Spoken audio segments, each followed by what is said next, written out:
Saudações, pessoas! Sejam bem-vindos a mais um episódio do Vira Casacas Podcast. O meu nome é Felipe Abal e estou aqui com ele, o meu amigo Gabriel Divan. E aí, Gabriel Divan, tudo tranquilo? Tudo tranquilo e vai ficar melhor ainda aí, porque nós temos um papo aí sobre muita coisa que precisa ser discutida, precisa ser aprendida. Eu diria que tem uma lista de nomes que, infelizmente, a gente tem que conhecer, né?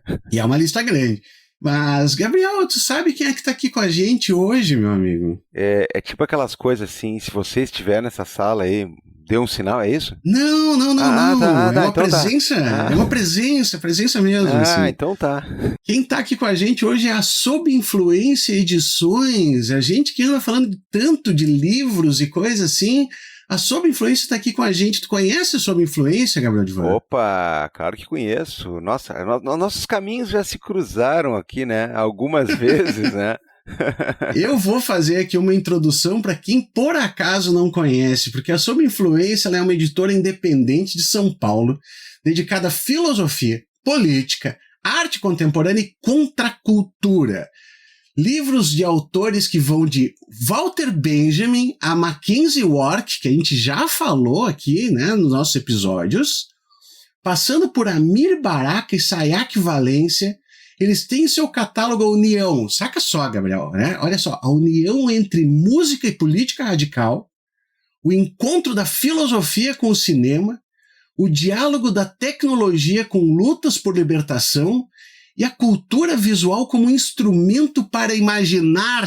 Nós pregamos isso, Gabriel Divan, para imaginar outros fins de mundo. Olha que bacana, que tal? Tá bom assim? Opa, se tá bom, cara. Bom, Mackenzie Wark, né, eu tava lendo agora no verão, né, muita coisa interessante ali, muita coisa para discutir, muita coisa que tem a ver com esses temas aí que a gente tem falado bastante. Nossa, é um catálogo incrível, cara, um catálogo incrível mesmo, da Sob Influência, que vale a pena conhecer. E olha só, né, cara, é claro que a gente tem notícia boa para quem tá nos ouvindo, porque a gente tem duas coisas, Gabriel.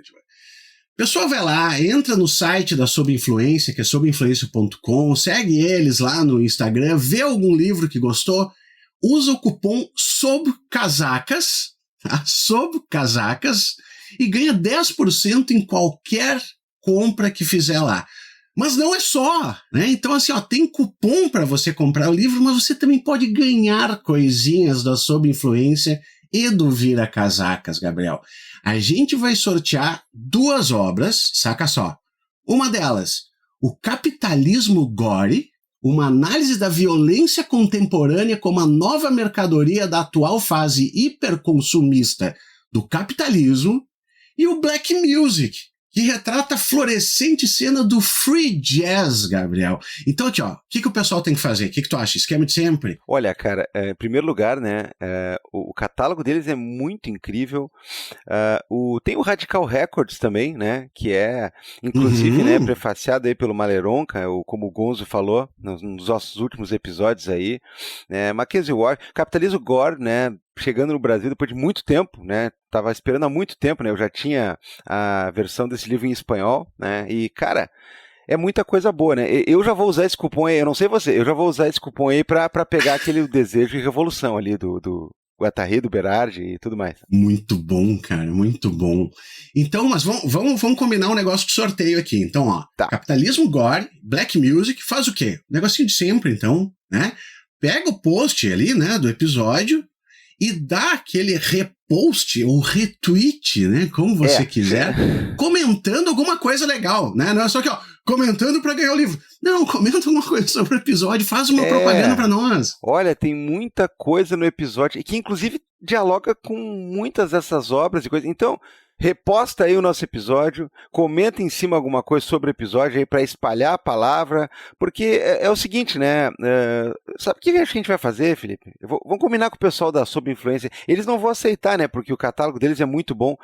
Eu acho que para ficar famoso e para todo mundo falar sobre a gente durante pelo menos uma semana, a gente tem que escrever um livro ruim, tá? Então assim, ó, nós vamos planejar aí, né? Eu não sei se a Sob Influência vai querer, né? Porque ruim não é com eles. Mas a gente pode escrever um livro ruim. Ou você pode mudar esse hábito e espalhar um negócio bacana para mais gente, né, ficar sabendo das coisas bacanas. Também tem uma hipótese, né? É o que a gente pretende aqui com, né, essa nossa promoção aqui.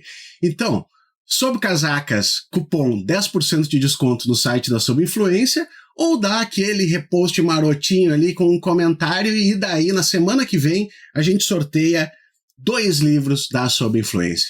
Tá ótimo? Show de bota, mais do que bom. Então tá, Gabriel Divan. Então agora vamos pros salves. Tem salve aí? Tem um salve que foi, inclusive, dado ao vivo. Eu estava indo fazer compras esses dias, caminhando na rua, quando fui interpelado pela doutora Rafaela Chaubet. E ela olhou para mim e disse assim, só um pouquinho, tu é o Gabriel, do Vira Casacas? Eu falei, olha, depende, né, cara? Se for oficial de justiça, cobrança, coisa assim, eu não sei. Não, é pra dizer que eu gosto muito. Tá? Aí eu, tá, então tá bom, né? Então aí, já dei um beijo na Rafaela, mas fica outro aqui, né, virtual. Se fosse oficial de justiça, o Gabriel tinha olhado pra feira e dito, por favor, por favor. Por favor. Não, tá louco, né? Tá louco. Eu aplicaria a estratégia do Rapa, aquela, né? O oficial dizer, my brother. Não. Mas vambora. Eu vou mandar aqui um salve pra Dona Irene, que lá no Instagram ela pediu, manda um viva pros amores da minha vida, o Eduardo, Cleidson e Maria. Então, viva! Viva! A Jussara Franco, cara, ela nos mandou um e-mail aqui e disse assim, fala queridos Abal e Divan, gostaria de pedir um salve para o Américo e a gatinha Ninja. Desde a pandemia nós ouvimos fielmente o Vira Casacas juntinhos. Essa é a primeira vez que estamos passando mais de 10 dias longe um do outro em quase 20 anos de casamento. Então até o mês que vem teremos que ouvir separados e comentar os episódios por telefone.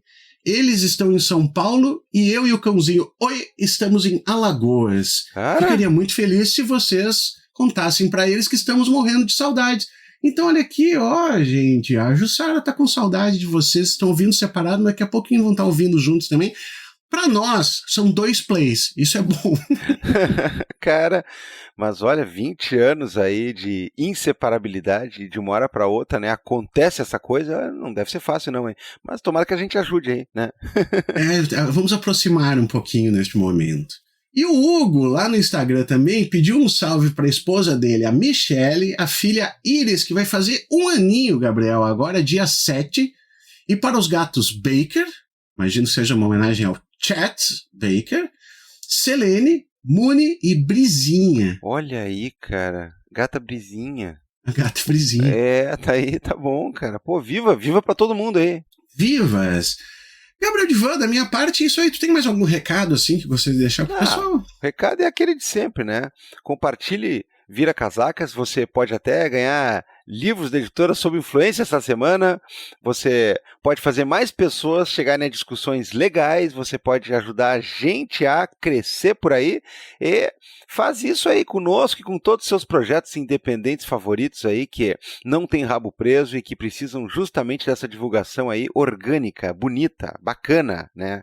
E é claro, se você quiser apoiar o Vira Casacas de uma maneira ainda mais substancial, a gente pede pelo menos R$5 por mês. Uma vez por mês, R$5 já é o suficiente.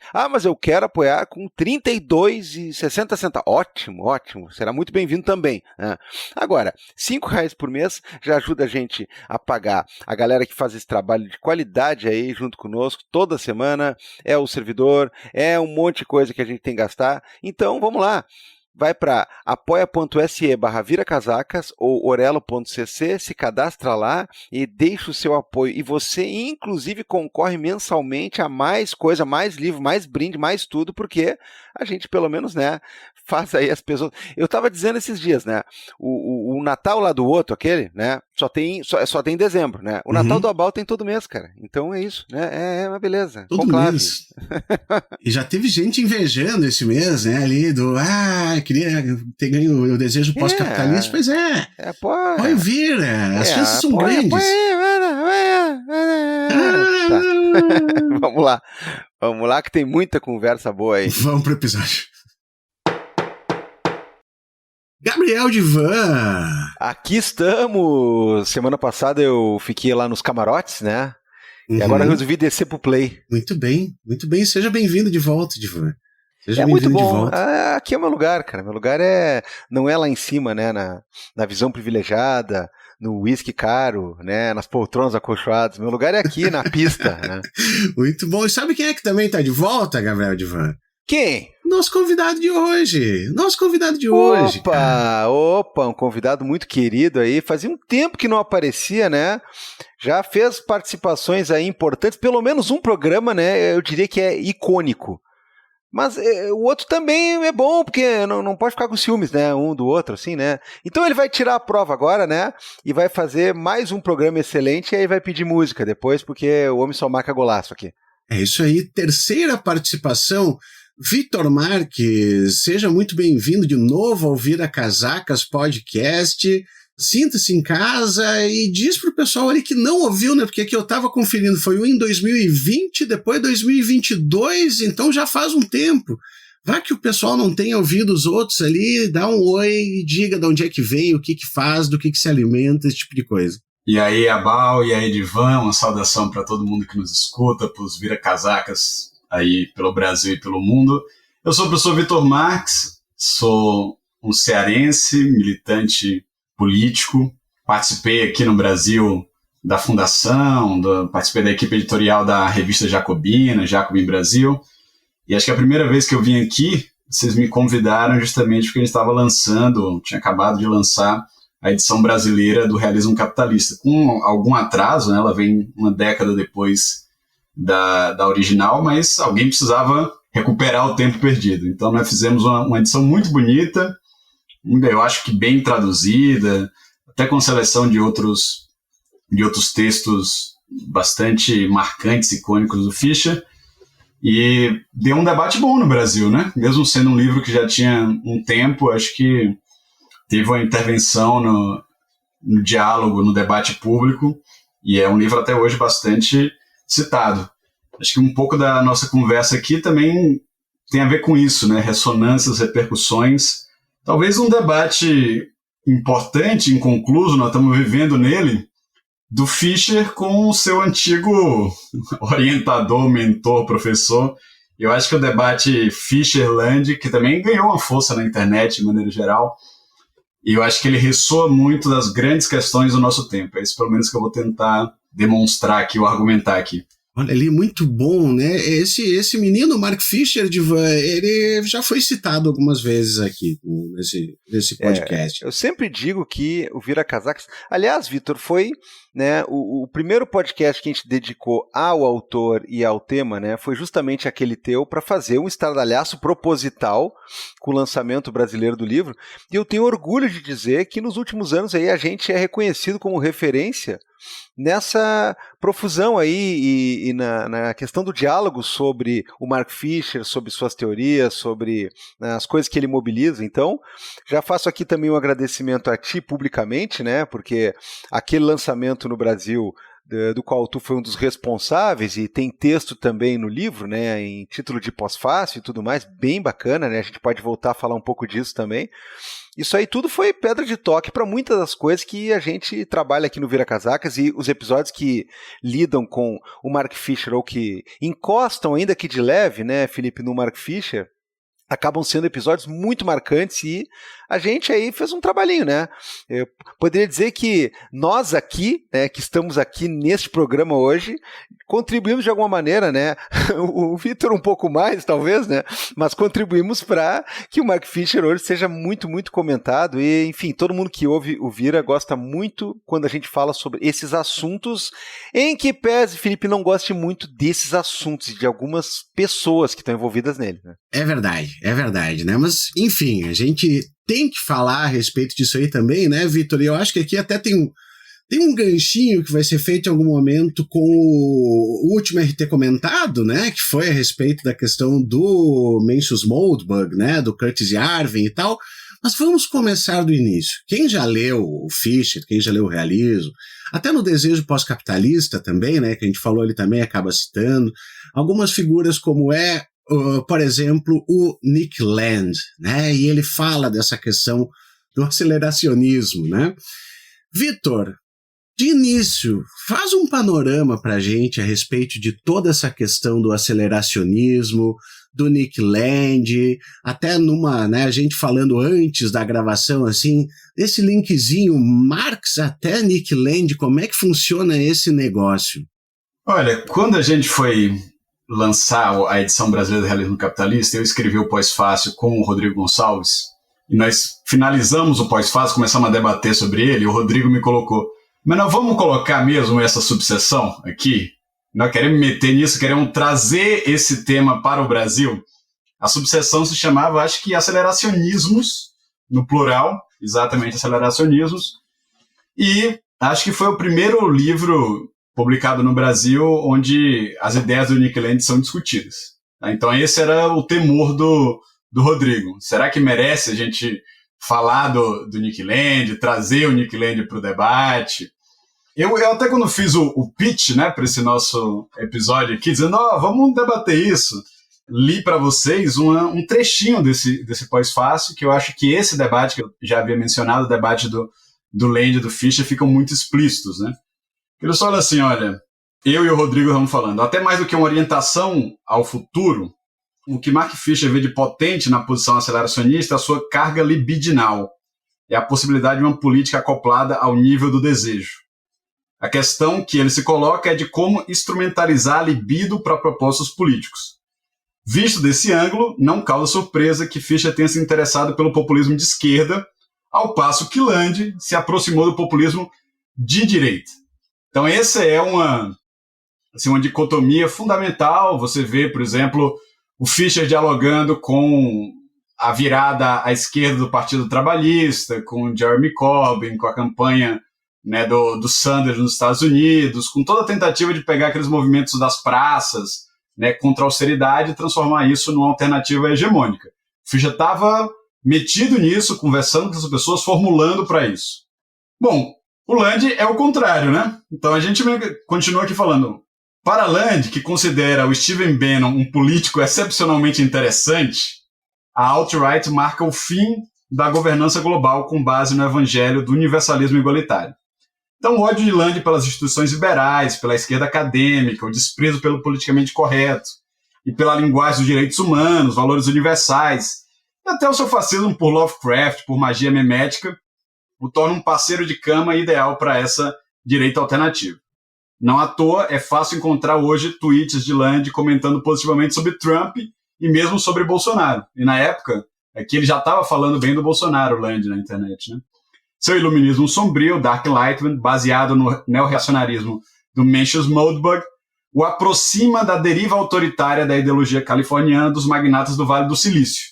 E aqui 2 nomes são centrais, eu acho que a gente vai discutir bastante esses nomes ao longo do episódio, mas eu já cito eles aqui no Pós-Fácil, Peter Thiel e Elon Musk. E é interessante quando a gente escreve isso em 2019, na verdade o Elon Musk ainda não era um trumpista, né? Nós estamos falando de antes do Elon Musk comprar o Twitter em 2022, antes dele jurar a morte ao vírus woke, que ele faz, acho que também em 21, mais ou menos, por aí. E muito antes ele anunciar apoio ao Trump e depois efetivamente participar da administração. Mas para mim estava claro, acompanhando o Musk e acompanhando o Thiel, que ele iria aderir à posição do Thiel, e isso significa, né, efetivamente embarcar no trem da direita populista americana. Sendo que nesse momento ainda o Vale do Silício não tinha feito essa passagem, digamos assim, de maneira explícita. Até a gente poderia dizer, como a Letícia Cesarino, que acho que já falou isso aqui, poderia dizer que a Big Tech tinha uma afinidade eletiva, digamos assim, tinha uma certa ressonância com a direita populista ou com a direita radical. Mas quando o Trump é candidato em 2016, não tem ninguém do Vale do Silício que o apoia publicamente, nenhuma figura importante. Quer dizer, tem uma só, né? Que é quem vai fazer o discurso na convenção republicana, que é justamente o Peter Thiel, que é meio que um bilionário filósofo. A gente pode voltar um pouco depois na trajetória de vida do Peter Thiel. Então, o que a gente estava colocando no Pós-Fácil, de fato, vira realidade. Você tem a Peter Thielização do Elon Musk e a embarcação do Vale do Silício no projeto da direita populista no segundo mandato do Trump, né? Aí figuras muito importantes como Elon Musk, mas também com Marc Andreessen, com David Sachs, são figuras influentes no Vale do Silício, entram com malicuia, por assim dizer, como a gente fala no Ceará, né, no trem trumpiano. Tudo bem, Gabriel Divan. Olha, eu vou começar a colecionar as pronúncias sobre o nome desse cidadão aí, porque o Victor já é da corrente do Peter Thiel, né? O Carapanã, até agora, para mim, é a melhor de todas, porque ele fez alguma coisa do tipo assim, Peter Thiel, né? Ele meteu uma coisa meio críptica, assim. Mas nós vamos falar muito desse personagem. Eu vou pedir licença agora. Eu vou fazer uma coisa, Felipe, que eu não costumo fazer, né? Eu vou enfileirar aqui os nomes de uns autores aqui, mas eu juro que faz sentido, tá? E eu juro que eu vou colocar o contexto deles, porque eu quero fazer uma pergunta para o Victor mais ou menos nessa linha, né? A gente vai ver, por exemplo, lá início do século, né, quando fez muito sucesso o Império do Hart e do Negri, eles já colocavam alguma coisa mais ou menos assim. O capitalismo, ele vai buscar, né, na sua forma império, ele vai buscar justamente os pontos de resistência para ele poder fagocitar, né? É quase como uma espécie de geração de anticorpos, assim. Naquela velha questão de que o capital precisa dessas contradições e ele se faz e se perfaz em cima das contradições, ele vai buscar as resistências, né, naquela lógica própria do saber e do poder, né? Ele vai aprender com as resistências. O capitalismo, ele não chega nos seus inimigos com medo, né? Ele chega como quem diz assim, e aí, rapaziada, né? Quais são as novas, né? O que tem de novidade para nós aqui? E aí a gente vai ver também autores como Deleuze e Guattari, quando eles vão falar a respeito da questão de que o capital está sempre procurando escapar daquilo que a gente entende por fluxos não codificados. Ele está tentando escapar dessa produtividade onde a gente não vai ter amarras e não vai ter esses conceitos, digamos assim, estabilizados, ao mesmo tempo em que ele quer se aproximar disso também. É mais uma versão dessa mesma ideia. O capitalismo, ele precisa de suas crises e ele precisa chegar numa proximidade de um limite, né, para poder então aprender, voltar, codificar, né, e estabilizar esse limite. E aí, eu fiquei pensando numa coisa que esses dias o Felipe me mandou um texto do Bifo Berardi, né, do Franco Berardi, e eu comecei a ler e eu vi que é um texto que eu já tinha lido numa outra coletânea, onde ele coloca uma questão muito interessante, que é o seguinte, ele se questiona quanto a essa possibilidade aceleracionista, né, aceleracionismo de esquerda, digamos assim, aceleracionismo como uma proposta próxima à do Mark Fisher, à do Negri e outros autores nessa linha, porque ele vai dizer o seguinte, eu não sei se extrapolar as contradições do capitalismo alguma vez na vida já fez ele realmente fraquejar, né? E aí ele vai ter uma hipótese de que essas contradições nada mais são do que a velha história, né? O capitalismo se aproxima da catástrofe para se reorganizar, se aproxima de uma possibilidade inimiga para poder se blindar, para poder aprender, para poder expandir territórios. E aí, Victor, a questão que eu te pergunto é o seguinte, quando o cara olha, por exemplo, uma obra como a do Nick Land, né, tem textos e tem hipóteses que, se você pegar elas isoladas, né, para não dizer que o Nick Land do começo da carreira, apesar de ser muito maluco, né, tinha muita coisa interessante, né, eu gosto sempre de frisar isso, mas eu entendo a preocupação tua e do Rodrigo de dizer, olha, será que a gente quer abrir essa caixinha? Porque daqui a pouco o cara seduz por meia dúzia de coisas que realmente fazem sentido ou são hipóteses, né, que tem esse condão e acaba arrebanhando cada vez mais gente para um lado meio maluco, obscuro, né? Uma coisa que acabou se transformando, mal intencionada, que acabou se transformando a obra, né, de certo momento da carreira para frente.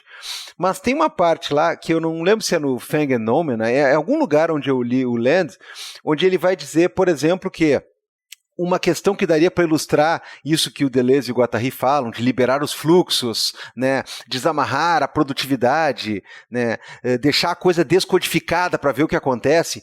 Ele vai falar de pessoas trans, e aí o começo do argumento é interessante. Ele vai dizer, cara, sexualidade, orientação baseada em biologia, baseada em órgão sexual, baseada numa noção antiquada de gênero, isso aí, a gente não tem que controlar isso aí. Isso aí a pessoa tem que ser o que ela quiser, diante das possibilidades que ela tem. Aí tu fica, opa, que legal, né?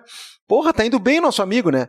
Aí dali a pouco ele vira a chave automaticamente para uma coisa completamente demente, onde ele vai chegar numa questão capitalista mercadológica. Daqui a pouco ele vai dizer assim, por que não pode botar tudo para negócio? Por que as coisas não podem ser trocadas e rearranjadas a partir de uma lógica de mercado mesmo, tal? Cara, uma coisa que começou em prol de uma liberdade, né, de ser e estar, termina chegando quase no comentarista aquele lá, né, que quer vender o rim da mãe, ou coisa parecida. Cara, a pergunta que eu tenho, Vitor, é bem simples, né? A gente está diante de uma teoria ou de desdobramentos dela que, pro lado de uma direita cada vez mais reacionária, se é que não ultrapassou o nosso próprio conceito de reacionarismo, para esse lado ela meio que dá certo, cara, né? Para esse lado a gente tem, né, a visualização material do que vai acontecendo e do que se pode esperar eventual para um futuro próximo, né? Esse iluminismo dark, né, que tanto o Felipe falou esses dias, que foi o gancho inclusive para a gente conversar e tu está aqui hoje também desenvolvendo essas ideias, ele não deixa de ser uma visão sombria do que pode chegar, né, em termos de um aceleracionismo para esse lado. Enquanto que, para o outro lado, a gente é carente de exemplos ou talvez a gente é mais receoso, porque parece que, entre outras coisas, né, a gente foi capturado nesse sentido também, né? No sentido de não conseguir imaginar ou de ter muitas reticências para caminhar para um lado que a gente não conhece, porque parece que tudo acaba virando problema, né? Tudo acaba sendo, né, tragado para esse tipo de coisa que a gente está vendo aí, que, olha, em níveis de perversidade, a gente está basicamente diante de uma ideologia que quer nos incutir a ideia de que a gente precisa morrer para esses caras viverem, né? E tá tudo bem, né? Então vamos lá, vamos ver como é que eu desenrolo isso. Sim, acho que uma primeira coisa que eu gostaria de notar, que para mim é muito interessante, é que esse vocabulário que a gente está lidando aqui, ele nasce na era dos blogs, né? Realismo capitalista, aceleracionismo, neo-reação, Dark Enlightenment, essas coisas não foram nem publicadas em artigos de filosofia, elas aparecem pela primeira vez em blog, elas são discutidas em comunidades, às vezes até meio anônimas, né? No caso do neo-reaction era muito mais anônimo. E o Fischer tem um blog desde o começo, né? Desde 2003, que ele tem lá o K-Punk. Mas em 2004 ele monta um blog com o Nick Land, era o Nick Land, a Anna Greenspan, o Reza Negarastani. Esse blog era uma continuação, se chamava Hyperstation, hiperstição, e era uma continuação do trabalho do CCRU na década de 90, que é um pouco que você está mencionando, Gabriel. Então quem tiver curiosidade sobre isso, eu tenho 2 artigos que contam um pouco a história, seja do aceleracionismo de esquerda, uma se chama A Provocação Estratégica e Filosófica do Aceleracionismo de Esquerda, e da noção de hiperstição em particular. Tem um artigo que chama Um Ensaio em Práticas Hipersticionais e conta bem a história do CCRU, para quem estiver interessado. O CCRU era esse centro de estudos de cultura cibernética fundado pela Sad Plenty, né, e pelo Nick Land, na Universidade de Warwick, para a qual o Fischer vai. O Fischer era um aluno, né, um orientando da Sadie Plant, e ele vai com ela para Warwick, e lá ele conhece o Nick Land, e como depois a própria Plant sai da universidade, o Nick Land vai ser o orientador do Fischer, ele orienta a tese de doutorado no Fischer. Então, na verdade, você tá até o final da vida, você tem um certo respeito, até uma admiração que o Fischer vai manter pelo Land, apesar deles divergirem, na verdade, romperem politicamente, né? Tem até um texto clássico sobre aceleracionismo que o próprio Fischer escreve, que ele vai dizer que o Land era o nosso Nietzsche, que é a mesma mistura do reacionário com o futurista, um cara meio maluco, com coisas interessantes e coisas horrorosas ao mesmo tempo. Essa é um mago maluco, digamos assim. Eu, aliás, sempre achei que a figura do Nick Land se assemelha muito a esses magos malucos do fascismo. Bom, vou até fazer um parênteses. Tem gente que fala assim, não, mas o Nick Land não é fascista. Essa não é a minha interpretação, viu? Na verdade, para mim o Nick Land é de um tipo específico de fascismo que não é uma coisa sem precedente. É o tipo de fascismo que o Júlio Zévola era e o Marinetti faziam parte. Era um fascismo de vanguarda, estetizante, amante das velocidades. O Manifesto Futurista é um pouco isso também. Então esse fascismo existe. Para mim o Land é um fascista. mas é um fascista desse tipo. Meio assim, um fascismo neoliberal, eu quero rediscutir essa formulação mais tarde também, porque ela pode parecer paradoxal, mas eu acho que ela não é nada paradoxal também. Ela tem seus precedentes. O Simon Raymond, eu acho que é o Simon Raymond, na época, ainda na década de 90, antes de ele ser amigo do Fischer, ele faz um artigo sobre o CCRU, nessa molecada maluca de Warwick e tal, e fala assim, olha, isso para mim é um deleuzianismo thatcheriano, né? Então, é a minha mistura de Deleuze com Margaret Thatcher. Numa época que a Margaret Thatcher tinha recentemente saído do poder, né? E acho que passa exatamente pelo que você está falando, de uma hipermercantilização, tá? Então, o próprio Land, quando vai fazer a genealogia do aceleracionismo, que, como eu falei, é um termo que aparece só na década dos anos de 2010, tá certo? Mas é basicamente o que eles já estavam discutindo no CCRU em 1990, por aí. E ele vai dizer, isso daí nós tiramos do Deleuze e Guattari, isso aí é anti-Édipo. E claro que para eles o anti-Édipo era uma leitura, embora uma leitura por avesso, uma leitura por trás, digamos assim, uma leitura enrabada do Marx, tá? Uma leitura ciberneticizante do Marx. A minha formulação, meu diagnóstico teórico, é que é uma leitura do Marx num momento histórico muito específico, que é o momento histórico da derrota do movimento operário. E aí você pode ler o próprio período neoliberal, como por exemplo o Adolf Reed lê, como capitalismo sem oposição operária. O que acontece quando o capitalismo não tem mais um sujeito coletivo que tem um projeto de intervenção na história e vai fazer, no interior da modernidade, a oposição ao próprio capitalismo. É isso que o movimento operário, com um projeto socialista, fazia. E, de fato, a década de 80 é o colapso, a implosão do movimento operário como um sujeito histórico. E aí só sobra o próprio capitalismo para ser o sujeito da história, né? Então, aquilo que o Marx lia como uma interpretação fetichizante, portanto, mais no campo das aparências do que na essência, do capital como um sujeito automático, né, como uma coisa que move a si mesmo, como uma coisa que tem o seu próprio telos, é um sujeito impessoal, essa vai ser a leitura predominante do CCRU. O capitalismo está se revolucionando a todo tempo, ele é o único sujeito da modernidade, é ele que impulsiona a modernidade, é ele que coloca os limites e dissolve os limites. É ele que é capaz de fazer a revolução maior do que qualquer agente consciente, humano, como, por exemplo, o movimento revolucionário ou o movimento operário. O capitalismo é, em si, a própria agência revolucionária encarnada, que vai dissolver tudo, é o meltdown, né? Tudo que é sólido se desmancha no ar, como já dizia o Marx, tá? Essa é a revolução, não tem revolução maior que essa, tá? E essa é uma revolução impulsionada pelo que o Nick Land vai chamar, bebendo no Deleuze, de um desejo maquínico, tá certo? E é as máquinas indo para a sua própria revolução e deixando a humanidade para trás. Isso é o que o Land está pensando na década de 90, tá? Pensa assim, não tem mais projeto emancipatório, não tem mais sujeito coletivo, o único sujeito da história é o próprio capital, mas ele é um sujeito automático, impessoal, não humano, não consciente, mas que está se revolucionando o tempo inteiro. E o futuro é das máquinas e não dos humanos.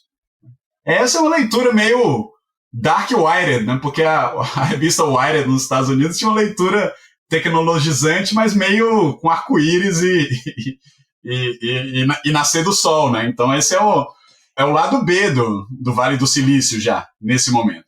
É o pessoal que está com tesão no fim do mundo, né? Digamos assim, horny for the apocalypse, né? E esse é o apocalipse das máquinas, é o apocalipse da singularidade. Agora, o problema é que nos anos 2000, tanto Fischer quanto Land vão identificar que, na verdade, a potência aceleracionista do presente não estava tão forte quanto eles achavam que ia estar. Tá? Ambos chegam nesse diagnóstico. O Fischer vai dizer, não, isso é porque o neoliberalismo não cumpre o que promete. Né? Ele prometeu desburocratização, mas ele produziu novas formas de burocratização. Ele decodificou com a mão, mas recodificou com outra. E isso produziu um processo de estagnação, de nostalgia, de modorrência, de parada. Tá? Então esse fluxo frenético não se realizou. E, na verdade, o que aconteceu foi a interrupção, o congelamento da imaginação. Esse é o diagnóstico do Fischer. Tá certo? É isso que o neoliberalismo produz. Ele não produz aceleração em nenhum sentido substantivo. O Land também chega a uma conclusão semelhante. Ele até vai dizer nos blogs dele que a neorreação é um aceleracionista com pneu furado. E o que ele se deu conta? Que tem alguma força fazendo um dragging, né? Uma força que é um freio, que arrasta, que não deixa os processos maquínicos se proliferarem, se expandirem, crescerem exponencialmente. Qual é essa força? Qual é essa força que impõe, digamos assim, esse sistema de seguridade humano que impede a aceleração de gerar o meltdown, o colapso, esse tipo de coisa? Aí ele vai se inspirar nos textos de um outro blogueiro, que é o Mencius Moldbug, que em algum momento vai batizar essa força de arrasto, digamos assim, essa força de freio, com o nome de catedral. Então a catedral é meio que um conluio informal, ela não precisa ser uma conspiração consciente, né, mas é uma convergência de interesses numa rede hegemônica, que inclui o que a gente poderia chamar depois, eu quero voltar a esse ponto também, que a gente vai entrar num buraco de coelho grande, viu? Então tem vários fios para a gente puxar, tá? Mas a gente poderia dizer que tem uma elite gerencial que é constituída pela academia, pela mainstream media, né? pela imprensa de massas, pelo deep state, né? pelo Estado regulador, o Estado profundo, por uma elite intelectual que está colocando freios à expansão capitalista e freios à revolução das próprias máquinas. Tá? E é isso que não gerou a explosão aceleracionista que o próprio Nick Land estava, de alguma forma, celebrando e glorificando na década de 90. Né? O Nick Land como um sacerdote de Cthulhu, digamos assim. Ele está fazendo lá o ritualzinho dele, glorificando uma entidade inumana e implacável, né? Não sei nem por que ele faz isso, qual exatamente é o objetivo com isso. Afinal, o Cthulhu também não liga para ele. Mas ele vai entrar agora em uma relação de aliança que é o contrário das novas alianças que o Fischer está tecendo.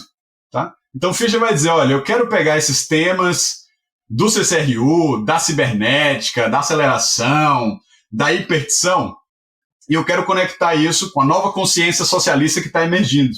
E que está emergindo, sobretudo, nos protestos contra a austeridade que se seguem à crise de 2008. É uma reconstituição da esquerda socialista. E o Nick Land vai dizer, não, agora o meu papo não é mais com esses paleomarxistas, né, esses, digamos assim, os nostálgicos do projeto da história consciente.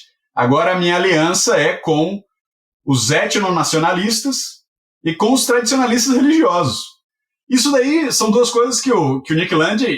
Aí eu acho que ele é um fascista, mas eu não acho que ele é esse tipo de fascista. Eu não acho que ele é um etnonacionalista e nem acho que ele é um tradicionalista religioso. Ele é um ateu. Mas esses são os três grandes grupos que vão compor a neorreação de acordo com o próprio diagnóstico do Land. Tá? O que é a neorreação? É um lado... Esse nacionalismo bastante ligado com a composição étnica específica é racismo, basicamente, né? O que vai dar na alt-right, é o projeto populista do Bannon, que a gente pode também rastrear até o Samuel Francis na década de 90. Quero depois também falar um pouco mais do Samuel Francis. Tá? O segundo grupo, que é o grupo, por exemplo, que faria parte os olavistas aqui no Brasil, né? É um tradicionalismo católico, esse pessoal que acha que a realidade, inclusive a realidade social, obedece a uma ordem cósmica, a hierarquias naturais, tá certo? Que a religião, de alguma maneira, revela e preserva. E o terceiro grupo é o grupo do próprio Nick Land, que é o grupo dos tecnolibertários, do grupo dos aceleracionistas de direita, tá? Que entra bastante em sintonia, em ressonância com as ideologias profundas do Vale do Silício, que é da onde vem o Mencius Moldbug. Mencius Moldbug é um codinome, digamos assim, né? ele na verdade, fazia essas publicações no Unqualified Reservations, que é um blog, acho que começa em 2007, termina em 2014, mais ou menos. Tá? Então, ele não escrevia no próprio nome, mas em 2012, o pessoal entrega ele, faz tipo um doxing, né? E aí descobre que o Mencius Moldbug era o Kurt C. Arvin, que é um programador, trabalha lá num projeto lá do Urbit, tem uma startup, o Tlon, né? E depois a gente já deve ficar sabendo que o grande financiador da startup dele é justamente o Peter Thiel, como não poderia deixar de ser. E na década de 2010 em diante, o Peter Thiel e o Kurt C. Arvin travam uma amizade, uma troca intelectual muito profunda. Vou colocar uma coisa aqui, abrir um parênteses. Eu considero o Kurt C. Arvin um idiota, tá bom? Eu assisti inúmeras entrevistas dele e eu acho absolutamente assim, intragável. Eu não consigo nem imaginar como é que isso pode despertar algum tipo de entusiasmo ou de fascinação. Ao contrário do Nick Land e do Peter Thiel, que eu considero que são figuras muito malignas, mas muito inteligentes. Talvez o Nick Land tenha ficado cada vez menos inteligente. As intervenções do Land no Twitter, para mim, estão beirando a estupidez também. Mas ele é claramente uma máquina cognitiva, é um cara capaz de pensar, e o Peter Thiel também, viu? Eu acho que o Peter Thiel é um filósofo de verdade. O Kurt C. Arvin, para mim, é um idiota. Ele é mais um bobo da corte do que o filósofo da corte. Mas ele tem sido lido recentemente como o filósofo in-house, né, o filósofo doméstico do Thielverso, né, o multiverso do Peter Thiel. E a gente sabe que eles, de fato, são parças, né? O Peter Thiel dá dinheiro por Arvin, chama ele para jantares, e o Kurt C. Arvin, em 2016, ele fala lá pro Milos Yiannopoulos, né? Acho que esse é o nome, o cara que trabalhava na Breitbart, era ligado a alt-right também. Ele fala assim, todo se gabando, eu tô fazendo coaching do Peter, eu sou o coach do Peter Thiel, e ele agora tá completamente iluminado, ele é um dos nossos e tal. Mas, ao meu ver, o Thiel é superior intelectualmente muito que o Kurt C. Arvin. Acho que a posição, na verdade, é mais o contrário, é o Peter Thiel se aproveitando do Arvin do que o Arvin moldando o Peter Thiel. Mas isso é importante por quê? Porque, bom, o Peter Thiel assiste a eleição de 2016 do Trump junto com o Arvin. Em 2025, agora, o Arvin é convidado para o jantar de gala lá de comemoração aí da posse do Trump. E nós estamos num quadro diferente, porque agora tem muita gente lendo Kurt C. Arvin. Tá? Ele não é mais um fenômeno nicho, obscuro, um blogueiro anônimo da internet, como era no final dos anos 2000, começo dos anos 2010, que é quando ele está em diálogo com o Nick Land, mas ele é um cara que é referenciado. Agora a mídia descobriu um pouco ele, né? Então o New York Times fez uma entrevista com ele entrou aí no mainstream de alguma maneira. Mas antes disso, você via que esses caras do Vale do Silício eram amigos e liam o Kurt C. Arvin, incluindo o Mark Andreessen, que eu acho que vale a pena a gente entrar um pouquinho no Mark Andreessen mais para frente, e talvez o sujeito que é a única figura que eu diria que está nesses três campos da neorreação. Né? Vocês lembram que eu falei para vocês que a neorreação, o Nick Land vai dizer que tem três campos, né? A triarquia da neorreação são os teonomistas, né? Que é os tradicionalistas religiosos, são os criptofascistas ou os etnonacionalistas, e os tecnolibertários, bom, a Dark Maga do Vale do Silício. Mas tem um cara que é as três coisas, né? Que é o J.D. Vance.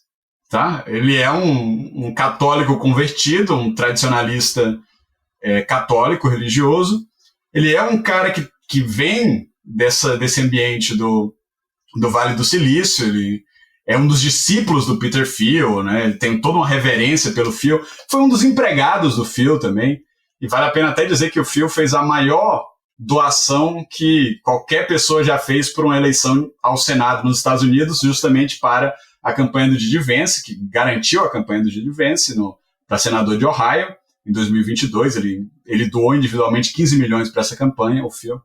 E o J.D. Vance é conhecido por está interessado, está envolvido no que ele mesmo chama de vários nichos, subnichos intelectuais esquisitos da direita. Tá? Então ele está em contato com os etnonacionalistas do Bannon, ele está em contato com os tecnolibertários meio Phil e Musk, ele está em contato com a direita tradicionalista religiosa. Ele é o ponto de contato, né? E talvez seja, inclusive, o próximo candidato do MAGA, se o próprio Trump não for candidato.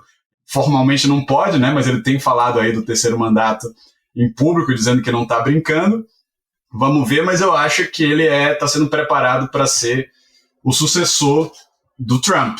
Essa é a minha aposta. E é uma figura também muito maligna. Eu tenho cá para mim, o J.D. Vance matou o Papa, né? Agora, não sei se vocês ficaram sabendo disso. Eu não sei se ele matou envenenado ou matou só com a energia maligna. Não, foi a radiação dele, que emana dele, né? Emana, exatamente.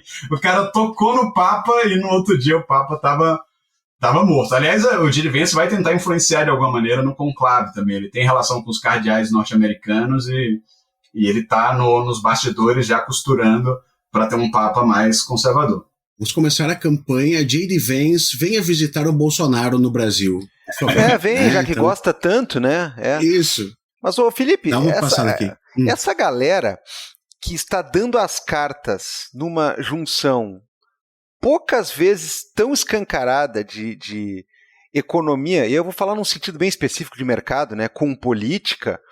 Essa galera está marcada, e se você consultar todos esses nomes aí últimos que o Vitor falou, faz uma consulta rápida, você que está nos ouvindo aí, né? E aí você vai ver que eles giram em torno de conceitos como neomonarquismo, né? A questão da neorreação, que o Vitor já falou, neofeudalismo, iluminismo dark, anti-igualitarismo, antidemocracia e antiliberalismo, o que, né, para alguns que estão naquela leiturinha ainda facebookiana da vida, né, deve ser um choque, né? Mas enfim, cara, que buraco, hein, velho? É bem complicado, Divan. E assim, ó, o Vitor puxou muitos fios por aí, eu vou tentar pegar algumas coisas aqui, Vitor. Porque disso tudo, né, a gente chega em um momento, então, em que vários dessas pessoas, eles acabam tendo ouvidos, e agora a gente está vendo, né, em altos escalões do poder, e agora a gente consegue ver, inclusive, penso eu, algumas coisas sendo colocadas em prática e muito rapidamente. Né? Esse segundo governo Trump, ele está sendo marcado por velocidade, né? Já que eles gostam tanto, assim. Então, poxa, a gente está agora em abril, né? E já tem muita coisa, assim, a ser dito.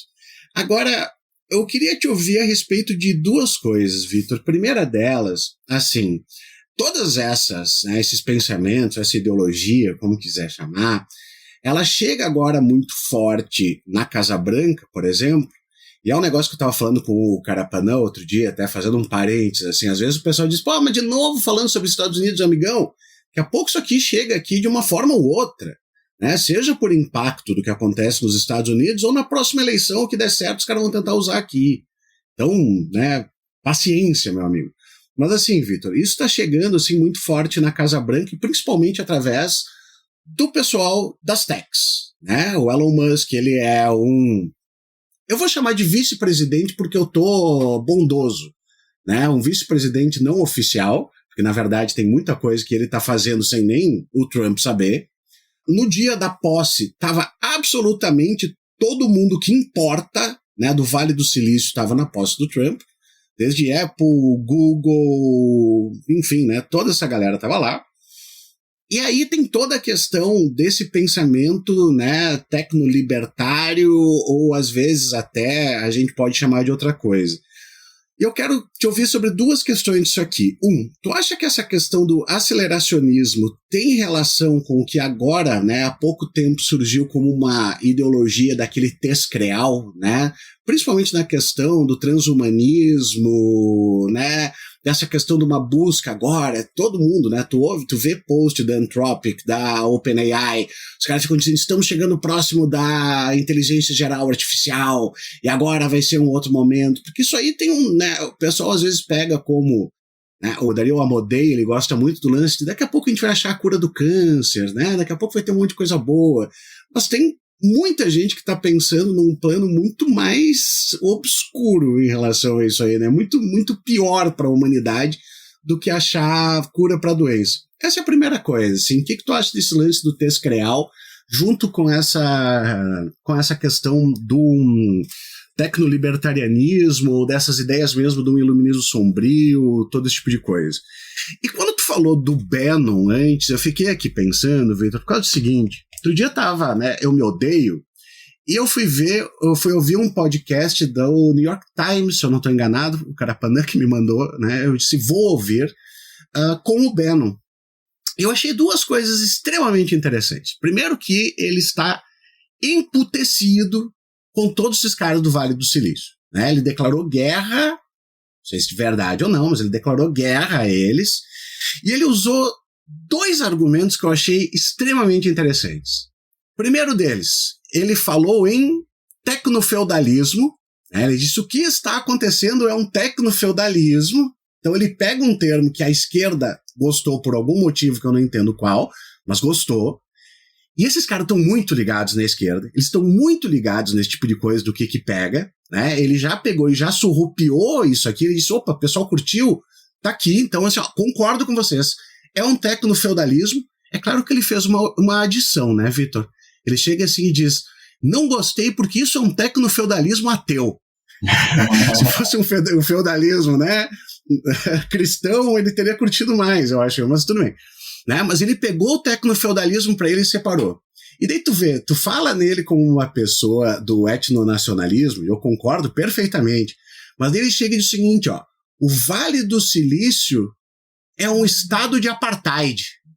Poxa, pro Bannon pegar e dizer, né, é um apartheid state, né, o Vale do Silício é um absurdo que eles fazem, porque eles se utilizam daqueles trabalhadores que tem o H-1B, né, visa, o que é para trabalhar e que se eles são demitidos, eles têm que ir embora. Então ele faz toda uma crítica extremamente populista, né, do Vale do Silício, mas se utilizando de todas essas coisas. Enfim, né, essas são minhas duas colocações aqui para de repente poder falar. Se tem a ver com toda essa questão de uma crença meio absurda, até em cima dessa questão de inteligência artificial, de viagem para Marte, vamos mandar a Katy Perry para lá, né? Segunda coisa pior que a Katy Perry fez na história foi ficar do lado do carecão da Amazon, né? Primeiro foi ter casado com o Russell Brand, pelo amor de Deus, essa mulher faz escolhas péssimas na vida dela. E essa questão do Bannon, onde é que tá também nesse lance? Porque o Bannon também diz, né? Eu tenho muitos ouvidos na Casa Branca, né? Eu saí de lá, mas ainda o pessoal me ouve pra caramba. E tem esse choque todo. A primeira coisa que eu acho que o populismo de direita, a gente pode falar do trumpismo, do MAGA, como uma expressão desse fenômeno nos Estados Unidos, ele é uma tentativa de um novo fusionismo. E eu quero, talvez se a gente tiver tempo, queria voltar para isso, para também traçar a história desse novo fusionismo mais a fundo. O velho fusionismo teria sido o fusionismo do movimento conservador cristão americano com o laissez-faire das grandes corporações. Tá? Esse fusionismo gerou o Reagan. Mas na década de 90 já começa a aparecer uma proposta de um outro fusionismo. E esse fusionismo pode parecer estranho, mas ele foi uma aliança real e disputou o Partido Republicano em um determinado momento. Sobretudo na primária de 92, com a candidatura do Pat Buchanan. Valeria a pena também de falar um pouco mais sobre isso. Mas na candidatura do Pat Buchanan, você tinha de um lado o Samuel Francis, que era um cara ligado ao nacionalismo e cada vez mais à consciência branca, ele termina a trajetória dele em 2005 falando disso, da questão racial como algo positivo na política americana e como você mobiliza a questão racial para vencer eleições. Era um admirador do Franco e tal, na verdade era um nazi, de alguma maneira, tá? Era alguém que estava falando de nacionalismo e de um etno-estado. Mas do outro lado dessa aliança, quem é que estava? O Murray Rothbard, que é o fundador do Instituto Mises, que é o cara que era o papa do anarcocapitalismo. Aliás, foi o cara que roubou a palavra libertária da esquerda para passar a significar digamos assim, um cara do livre mercado total. Porque ele tinha tentado fazer na década de 60 uma aliança com a New Left, com a nova esquerda. Essa é uma história muito interessante também. Aí não dá certo, na década de 90 ele volta, digamos assim, para o Partido Republicano, que ele tinha ficado fora décadas, tá? Dizendo, eu voltei para casa, para a velha direita, e agora nós vamos ter uma aliança entre o paleoconservadorismo, tá? Que é esse pessoal mais nacionalista, não se chama mais nem de conservador, chama nacionalista ou reacionário, e o paleolibertarianismo, que é um libertarianismo sem hippie, maconheiro, sem um libertarianismo sem essas frescuras de costume, como ele vai dizer. É isso que ele está falando. Nós queremos limpar o movimento libertário desses resquícios da década de 60, desses hippies. A minha compreensão é que o MAGA, o movimento do Donald Trump, é uma tentativa de reformular esse tipo de fusionismo. Tá certo? Um fusionismo entre o nacionalismo branco e o anarcocapitalismo. Então, assim, na prática é um fusionismo entre o nazismo e o libertarianismo, né? Que parece. E aí as pessoas falam, não, você tá falando que o cara é nazi, mas o cara é libertário, é o contrário de nazi. Aí eu falo, meu filho, pelo amor de Deus, você não tá prestando atenção no mundo? Tem um pipeline de libertarianismo para nazi muito evidente acontecendo. E acho que talvez uma das maiores expressões disso, e daí eu acho que assim, tanto a alt-right, no sentido do Richard Spencer, do Bannon, quanto a neo-reaction, elas vêm do movimento libertário americano. O movimento libertário americano, anarcocapitalista nesse sentido, ele desde o começo, ele na verdade é bastante esquisito em termos raciais. A gente não tende aqui no Brasil a associar muito o Instituto Mises a racismo aberto, mas nos Estados Unidos é diferente. Nos Estados Unidos, um dos fundadores do Instituto Mises é um cara do nacionalismo branco, Leo Rockwell, que o Murray Rothbard era muito próximo. Por que o libertarianismo tem essa relação com o racialismo nos Estados Unidos? Porque o libertarianismo nos Estados Unidos tem muito a ver com o ressentimento, a derrota do Sul na Guerra Civil, lá atrás, no enfrentamento à escravidão pelo Abraham Lincoln, e contra o movimento dos direitos civis na década de 60. Então, o libertarianismo nos Estados Unidos é o direito de eu demitir alguém por ser negro, de eu não fazer um bolo porque o cara vai usar num casamento gay, é esse tipo de coisa que é o libertarianismo americano. Então, desde da sua formulação, desde o seu princípio, desde o início do Instituto Mises, você tem esses caras que são ultra-reacionários, que estão falando de realismo racial, que estão falando de QI, eles adoram essa parada dos estudos genéticos no QI, são, digamos assim, proto-eugenistas, alguns eugenistas mais abertos, tá? Então isso tudo já estava lá no Mises, e depois está no Instituto Mises e no Rothbard, e entra na campanha do Pat Buchanan.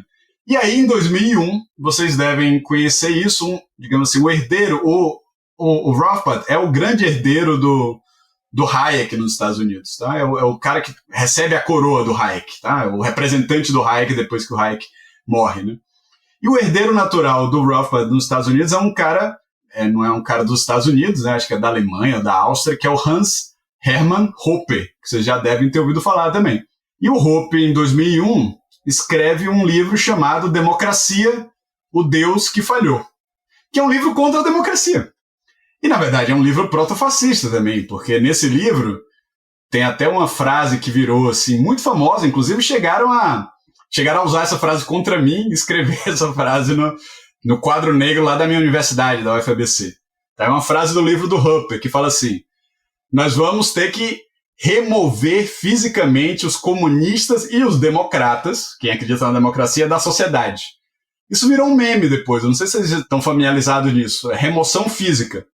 Virou um meme da alt-right, e ele era geralmente utilizado junto com um helicóptero. E aí você liga o Hoppe com o Pinochet. Isso digamos assim, qual é a ideia aí? Qual é a radicalização do libertarianismo? É o reacionarismo. E o reacionarismo é o quê? É o programa do Pinochet.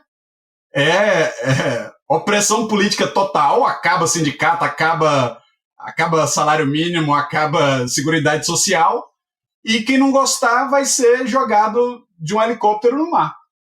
vai ser removido fisicamente da sociedade. Isso é o destino dos democratas e dos comunistas. Tá? Eu estou mencionando isso porque o Hoppe é uma das grandes referências do Curtis Yarvin. Ele fala, eu venho daí, a minha formação é libertária, a minha formação é do Instituto Mises. Mas a partir dessa formação, eu cheguei à conclusão, como o Hoppe chegou também, que se nós queremos ser libertários, nós temos que abolir a democracia. E que, portanto, a melhor solução de engenharia, a melhor solução de software da política, pensando a política em termos de um nerd do Vale do Silício, digamos assim, como é que a gente faz a programação da política, é você ter a política, o Estado sendo dirigido como se fosse uma startup, por uma espécie de CEO rei. Essa é a formulação do Curtis Yarvin no neocameralismo. Isso é muito tributário do Hoppe, tá? E, portanto, do anarcocapitalismo, do libertarianismo. Mas ele chega à conclusão que esse projeto ele é um projeto de destruição da sociedade moderna, da sociedade ocidental, de toda a ideia de direitos humanos, de direitos inalienáveis, de participação política, de votação. Então, tanto o Yarvin quanto o Nick Land vão ser muito claros nisso. Não tem voz, né? Remetendo àquelas categorias do Richman, né? Não tem voz. A única coisa que você tem direito é de sair. É exit. Você vota com os pés e ponto. Por isso que o Peter Thiel, a partir dos anos 2010, vai ficar tão interessado em financiar, tipo que eles vão chamar de enclave, cidades-estado. Aí é o Sea Stating, né, que é pegar uma plataforma de petróleo e fazer uma cidade nele. Ou então como uns milionários pegaram lá uma ilha em Honduras e dizer, não, agora esse é o nosso próprio estado, que vai ser uma minarquia, vai ser uma espécie de paraíso laissez-faire, mas ao mesmo tempo com uma estrutura política totalmente autoritária. Se deram mal agora, porque a Xiomara ganhou as eleições lá em Honduras. Não existe. A Constituição de Honduras não permite você dar uma parte do território para os milionários ficarem brincando lá e não ter soberania, o país não ter soberania sobre isso. Mas eles estão, eu acho que em algum momento a administração Trump vai permitir experimentos dessa natureza também, de construções de cidades-estados ou enclaves, mesmo com regras diferenciadas, mesmo dentro do próprio Estados Unidos. A influência do Peter Thiel na administração quase que garante que isso em algum momento vai acontecer. E é uma coisa que o Quinn Slobodian tem estudado muito, né, naquele livro Crack Up Capitalism. Acho que o Slobodian é alguém para a gente estar atento, tem descrito muito bem esse processo, inclusive essa relação estranha entre o neoliberalismo ou uma corrente marginal dissidente do neoliberalismo com essas construções criptofascistas. O interessante agora é que, essa é a diferença de 2016 para 2025, tá? É que esses grandes bilionários do Vale do Silício, eles fazem parte da coalizão. O Musk foi fundamental para a eleição do Trump. A compra do Twitter pelo Musk ajudou muito o movimento MAGA e a direita radical de maneira geral, não só até nos Estados Unidos, como no mundo. O Musk está em campanha aberta na Alemanha, na Itália, na Inglaterra, está intervindo em todo lugar. Vou fazer um parênteses interessante também. Sabe qual é o cargo do Elon Musk na Tesla? O nome do cargo? Ele é o Techno King da Tesla. Ai, meu Deus do céu, cara. Ai. Ai, meu Deus, que preguiça, cara. Muito brega, né? Pois é. Mas o Techno King é justamente a formulação do Curtis Yarvin, tá? É você poder ter... Isso é o que ele acha interessante numa startup, tá certo? É o controle total dos fundadores. Essa ideologia dos fundadores é uma coisa muito importante também pro Peter Thiel, tá? E como eu havia mencionado, se a gente conseguir tratar ainda do James Burnham nessa sessão, que é um autor que tem sido influente nessa direita populista, é alguém que vai fazer a crítica da sociedade gerencial. E a ideia é que na sociedade gerencial, meio que a burguesia abdicou do seu poder, ela deixou a sociedade, inclusive suas próprias empresas, serem controladas pela burocracia intermediária. Então é uma elite gerencial. E o que esse pessoal acha interessante nessa ideologia dos founders do Vale do Silício essa ideia de que as startups têm um rei mesmo, uma autoridade central que não responde a um extrato gerencial. Eles mandam diretamente nas próprias empresas. Eles são burgueses à moda antiga, tá? Não são esses burgueses que meio que terceirizam o processo de gestão do capital para os seus empregados, né? Eles são burgueses à moda antiga. E aí há algo de similar nessa formulação entre uma burguesia que exerce seus poderes proprietários com controle tirânico das suas próprias empresas e a noção de que você poderia ter um monarca CEO, tá? Que vai, digamos assim, executar funções imperiais. E essa é a esperança da direita populista nos Estados Unidos, é que o Trump encarne o papel de César. Essa é uma coisa que o Samuel Francis falava lá atrás, a importância de um novo cesarismo americano. E você tem várias publicações da direita, inclusive de alguma maneira aquele relatório de 2025, né, da Heritage Foundation, flerta com essa noção de um novo cesarismo, de um poder executivo soberano que se impõe frente ao Estado administrativo e se impõe frente a outros poderes também. Então eles estão à espera do César, né? O próprio Curtis Yarvin tem falado meio assim, com desprezo, né? Bom, o problema do Trump é que ele não é para valer. Ele deu entrevistas na mídia mainstream para isso, né? Ele é o cara que vai até o Rubicon para pescar no Rubicon. Ele não atravessa, não faz a travessia do Rubicon. Ele chega lá no Rubicon e senta para pescar, tá? Então eles querem o imperador, um novo César, que vai dar um reset, um reboot na estrutura administrativa política. Tudo bem, falei tudo isso como para a gente entender a genealogia dessas ideias, mas essa coalizão é uma coalizão tensa, inevitavelmente. E acho que o Abal mostrou claramente como essas tensões aparecem, por exemplo, no discurso do Bannon. O Bannon é um cara que também leu o Curtis Yarvin, gosta do Curtis Yarvin, tá? Acha essa ideia de acabar com a democracia uma ótima ideia, tá? Mas ele tem uma desconfiança grande com esse pessoal do Vale do Silício, porque para eles são, digamos assim, transhumanistas sem Deus, o que de fato são, né? Eles são todos ateus, mesmo que os que estão brincando de cristianismo. O Musk recentemente vem dizendo não, que ele é um cristão cultural. O Peter Thiel tem tentado dizer também que ele é cristão e tal. Mas você pega um cara como Mark Andreessen, como Curtis Yarvin, eles são claramente seculares, eles não têm nenhum papel para o pensamento teológico na formulação deles, né? E o pessoal do Vale do Silício, se eles têm algum Deus para adorar, é o Deus que eles estão construindo, que eles querem trazer à existência para que esse Deus dê a eles imortalidade. Eu acho que uma parte importante desse pessoal acredita nisso realmente, tá? Tem uma parte que está oportunisticamente querendo só pegar uns trocados a mais. Mas tem alguns deles que são tão ricos que eles falam assim, não preciso de mais dinheiro, o que é que eu preciso agora? Eu preciso de imortalidade. E o que vai me dar a imortalidade? Talvez a AGI me dê imortalidade, né? Por isso eu estou falando de construir um Deus, né? Apressar a singularidade que vai, de alguma maneira, torná-los mais que humanos ou livrá-los dos limites do corpo humano. E essa é uma visão, para o Bannon, horrorosa, é uma visão anti-humanista. De fato, ela é uma visão anti-humanista. E para alguém como Nick Land também não tem nenhum problema ser anti-humanista, porque você está tão apegado a esse pedacinho de carne aí. Mas o Bannon tem uma outra formação, ele é um populista, ele talvez seja até um cristão de verdade, ele não acredita nesses deuses tecnológicos do futuro, tá? Ele não está interessado na singularidade, ele não é um transhumanista, e ele vê que esse pessoal que recém chegou no barco, claramente são.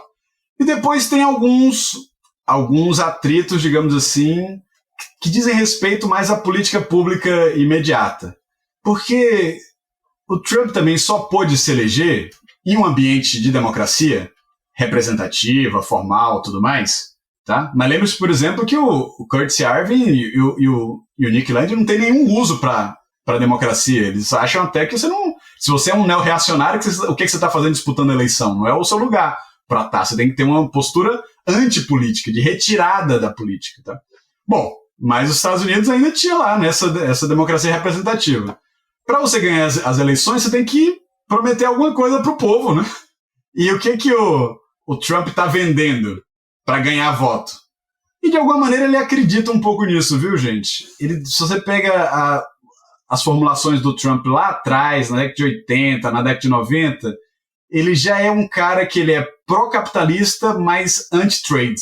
O que parece ser uma coisa, um contrassenso, até porque a maneira como a gente usa os termos em português, né, o livre mercado parece ser a mesma coisa que laissez-faire. E nos Estados Unidos também, isso claramente são coisas distintas. O laissez-faire é você não ter o Estado regulador se metendo no meio, o Estado fazendo coisas. Free trade, livre comércio, é outra coisa. Aí é o problema da entrada dos bens do comércio internacional, que é a questão das tarifas. Então, lá atrás, na década de 80, na década de 90, o Pat Buchanan já era um pró-capitalista, mas anti-trade. Ele não era a favor da liberalização do comércio internacional. Ele, na verdade, estava dizendo que o comércio internacional estava acabando com os trabalhos americanos, estava destruindo o meio oeste, estava transformando o cinturão do aço no cinturão da ferrugem e tal. E todo esse discurso vai ser repaginado, né, reembalado pelo Trump, e é uma parte importante da base popular do MAGA. Onde vem a base popular do MAGA? São os derrotados pela globalização. Aqueles que tiveram seus empregos, digamos assim, industriais, os operários brancos, que tinham uma vida de classe média, foram proletarizados pelo próprio neoliberalismo a partir da globalização neoliberal, para a redução das tarifas, esse tipo de coisa, né? Então, o Trump está falando para essa base. Com quem essa base se comunica diretamente é justamente o pessoal do Bannon. Então, o Bannon é um cara contra o free trade. E o Elon Musk é, evidentemente, alguém a favor do free trade. O sistema de negócios dele depende disso. Ele tem várias empresas em vários países que estão ligados com, né, as cadeias globais de valor. E agora meio que o Trump está sugerindo reformular essa ideia de cadeias globais de valor e trazer tudo para ser feito nos Estados Unidos. Então, o Vale do Silício não gosta disso. O Musk não gosta disso. Quem gosta disso é o pessoal da siderurgia. Tem algumas indústrias nos Estados Unidos que gostam disso. A siderurgia e a metalurgia americana gostam de ouvir falar sobre isso. Embora até eles tenham problema, porque eles também estão muito conectados com o que vem do Canadá e do México. Então, as tarifas acabam causando um caos, né, digamos assim, comercial que dá problema para eles. Mas essa é a base popular do Trump, implica a necessidade de reindustrialização americana, seja isso possível ou não, tem que estar no campo da retórica, pelo menos. Tá? Então, se o Vale do Silício não é ganho por isso, como é que eles são ganhos do ponto de vista material? Eu acho que essa é a coisa interessante para a gente entender também, onde é que se dá aliança com eles. Em parte tem uma aliança ideológica, o pessoal do Vale do Silício ficou de saco cheio do woke. Aí quando você olha as entrevistas do Musk, do Mark Andreessen, isso fica muito claro. Eles estavam indignados com, digamos assim, a insolência, a petulância dos seus próprios empregados da Califórnia. Como é que os empregados agora vão dizer assim, a gente tem que ter alguma política trans, uma política de diversidade, uma política...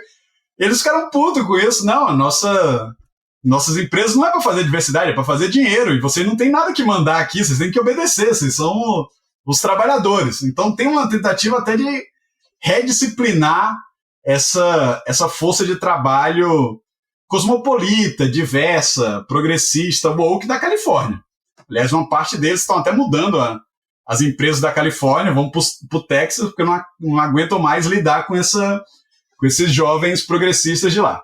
Então tem uma proximidade ideológica, eles acham que o woke foi longe demais, mas tem também uma promessa material aí muito grande, que é que a partir do poder, inclusive financeiro, de recursos do Estado americano, os Estados Unidos vai virar a capital mundial da inteligência artificial e das criptomoedas. Esse é parte do acordo. É o acordo com Mark Andreessen, é o acordo com David Sacks. Eu falei algumas vezes do David Sacks aqui, que é uma figura também interessante, porque ele é um cara do debate público. Tem um podcast grande chamado All In, né? E que agora esse podcast está fazendo entrevista dentro da Casa Branca, porque o David Sacks é o czar para a inteligência artificial e cripto da administração Trump. Mas quem é o David Sacks? É o cara lá da máfia do PayPal, é amigo do Peter Thiel desde Stanford, escreveu com o Peter Thiel aquele livro o mito da diversidade, que é um ataque já ao politicamente correto em 1995. E depois funda com o Peter Thiel a PayPal. E agora tinha virado já um cara que fazia, né, crowdfunding, fazia jantar de financiamento da campanha do Trump no Vale do Silício. E agora é o czar para inteligência artificial e cripto. Então o Trump prometeu que ia fazer uma reserva de Bitcoin, fez também, né, todos esses caras, Mark Andreessen, David Sacks, Peter Thiel, Elon Musk, estão todos comprados em Bitcoin. Eles interessam que os Estados Unidos, digamos assim, estimule, compre Bitcoin e que os Estados Unidos virem um lugar da exploração da cripto. Eu falei muito do Peter Thiel, só que o Peter Thiel é um sujeito meio críptico. Ele escreve, vez por outra, uns artigos meio filosóficos, mas ele é um straussiano, de alguma maneira. Vocês já devem ter ouvido falar do Léo Strauss, né? O Léo Strauss tem aquela célebre interpretação de que os filósofos eles têm uma mensagem esotérica com S e uma mensagem esotérica com X, porque eles não podem falar para as massas o que eles realmente pensam e tal, né? Então o Peter Thiel tem uma parada straussiana, ele nunca entrega o jogo inteiramente, ele tá sempre com as cartas muito próximo do peito, né? Mas o Mark Andreessen é um novo convertido, que tem um entusiasmo de todos os novos convertidos. Não sei se vocês já ouviram falar dele, mas talvez ele hoje seja o ideólogo-chefe do Vale do Silício. Muito bem, Gabriel Divan, ufa, bastante coisa. Não, coisa demais, cara. Eu queria justamente que a gente conversasse um pouco também, né? Eu até poderia derivar essa conversa para uma coisa que eu tenho uma certa dúvida, um certo receio, né? Sim, as imagens simbólicas que esses caras ostentam, como, por exemplo, né, essa questão do Techno King, pode parecer que é uma parte meio boba da conversa, né, que é a parte da conversa sobre algumas coisinhas engraçadas que não interessam, mas na verdade não interessam muito, porque esse tipo de coisa mostra o nível, né, das pessoas das quais a gente está tratando, que são pessoas que estão definindo rumos muito importantes, né, da política e da economia global a partir desse tipo de delírio. Mas o fato eu não quero necessariamente entrar nisso, mas eu fico meio brabo com essa coisa do tecnofeudalismo. Eu já falei em outra oportunidade sobre isso, porque me parece que cada vez que o capitalismo chega em um dado estágio de despudor, né, aí você inventa um outro nome para ele, como se não fosse a própria questão dele chegando a lugares onde talvez ele não se permitisse com tanta ênfase ou tanta clareza, né? Mas eu também já não sei, é preciso questionar um pouco essas coisas, porque de fato, né, essa simbologia ela é nuclear nesse cenário todo, nessa ideologia toda. Não é só uma coisa alegórica em que o cara, um se chama de rei, outro funda um novo tipo de gerência que vai ter toda uma série de ramificações e vão estar ligadas a alguém que é como se fosse um imperador ou um monarca ou um César ou coisa parecida, né? Já se falou muito nos exemplos imagéticos que essa galera toda costuma trazer para si mesma, né? E elas evocam essas coisas aí, né? É o senhor feudal, é o monarca, é o imperador, né? Esse tipo de coisa. Então, eu às vezes até questiono, né? Eu sigo achando que chamar o que o capitalismo tem feito e tem se mostrado hoje em dia de outra coisa, né, de ficar inventando outros apelidos, né, eu acho que prejudica mais do que ajuda, mas de certa maneira não dá para ficar dizendo, né, e aí você cairia naquela coisa meio do próprio Steve Bannon, né? O Steve Bannon, ele acaba sendo uma pessoa do mal que ficou para trás, né? E ele fica basicamente tentando reivindicar o seu estamento, reivindicar a sua prateleira, e aí a coisa andou, né? Esses caras já estão cagando para um Bannon da vida, né? Alguém que foi tão influente, e veja só, a quantidade de anos que a gente está falando é muito pouco. Tu está falando de um Brexit, de uma eleição do Trump número 1, e daqui a pouco tu já está numa eleição do Trump número 2, com completamente outro cenário, outros players, outras teorias embasadoras, outros doidinhos de plantão conspiratórios, né, baseados em outras conspirações, cara. Isso é muito complicado. Mas eu prefiro jogar a discussão para um lado de onde a gente vai falar sobre, afinal de contas, né? Se esses caras conseguiram sintonizar muito bem essa questão do desejo, e é muito interessante isso, né? quando a gente lembra daquela questão de que, velho, o desejo, ele não vai ter uma forma similar à da tua ideologia ou ao do que tu considera mais honesto ou mais justo, né? E aí o desejo pode evocar coisas muito conscientemente desagradáveis, né? Violência, subjugação das pessoas, né? Existe toda uma questão de construção de desejo em que vai passar, por exemplo, pelo fascismo e a forma como essas violências se colocam de tal maneira a dar voz ou a dar forma para alguns desejos inconfessáveis ou ainda nem necessariamente passíveis de serem definidos, né? A gente não sabe necessariamente, né, a substância do nosso desejo, o que a gente quer. E aí, essa jogada de unir desejo, a política e essas imagens, ela vai chegar num nível meio pobre, num nível meio raso, mas não menos importante, nessa coisa aí de o cara falar a respeito da desvalorização do homem, a respeito da cultura woke, a respeito de que a sociedade está indo para trás, porque os valores, a arte, a masculinidade, está tudo ficando para trás. Existe um certo nível de você conectar, né, esses fascismozinhos, né, ou coisa parecida que a gente às vezes internaliza. Existe uma forma de conectar de maneira muito direta com isso. Mas existe também, né, toda essa questão desse tipo de imposição, desse tipo de perversidade, desse tipo de parecer intransigente, essas coisas que vêm desde o Hoppe, aí, né, acaba com a democracia, acaba com a igualdade, isso aí está nos levando para um declínio e tudo mais. E a gente precisa contra-atacar, né?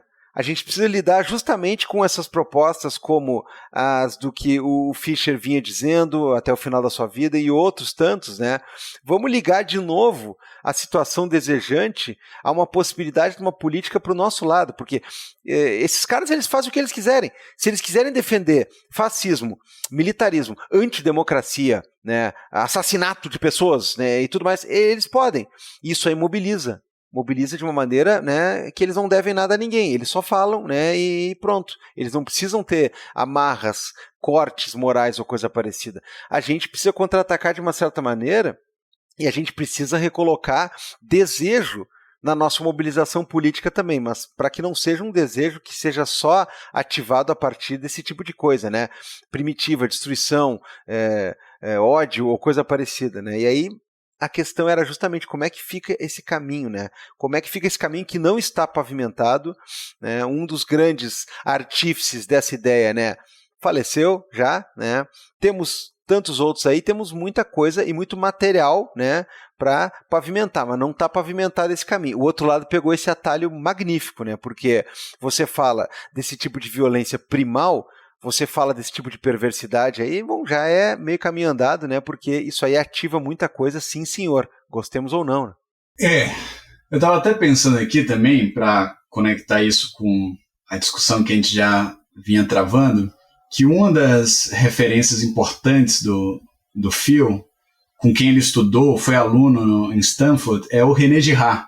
E o René Girard era um filósofo de verdade. Acho que aqui no Brasil, um dos que fez também a recepção do Girard foi o Olavo de Carvalho, foi um dos primeiros que eu ouvi falar, falando do Girard, foi o Olavo de Carvalho, mas ele tinha uma teorização sobre o desejo mimético e da relação de escalada entre o desejo, como os desejos se conectam, como você deseja o desejo do outro.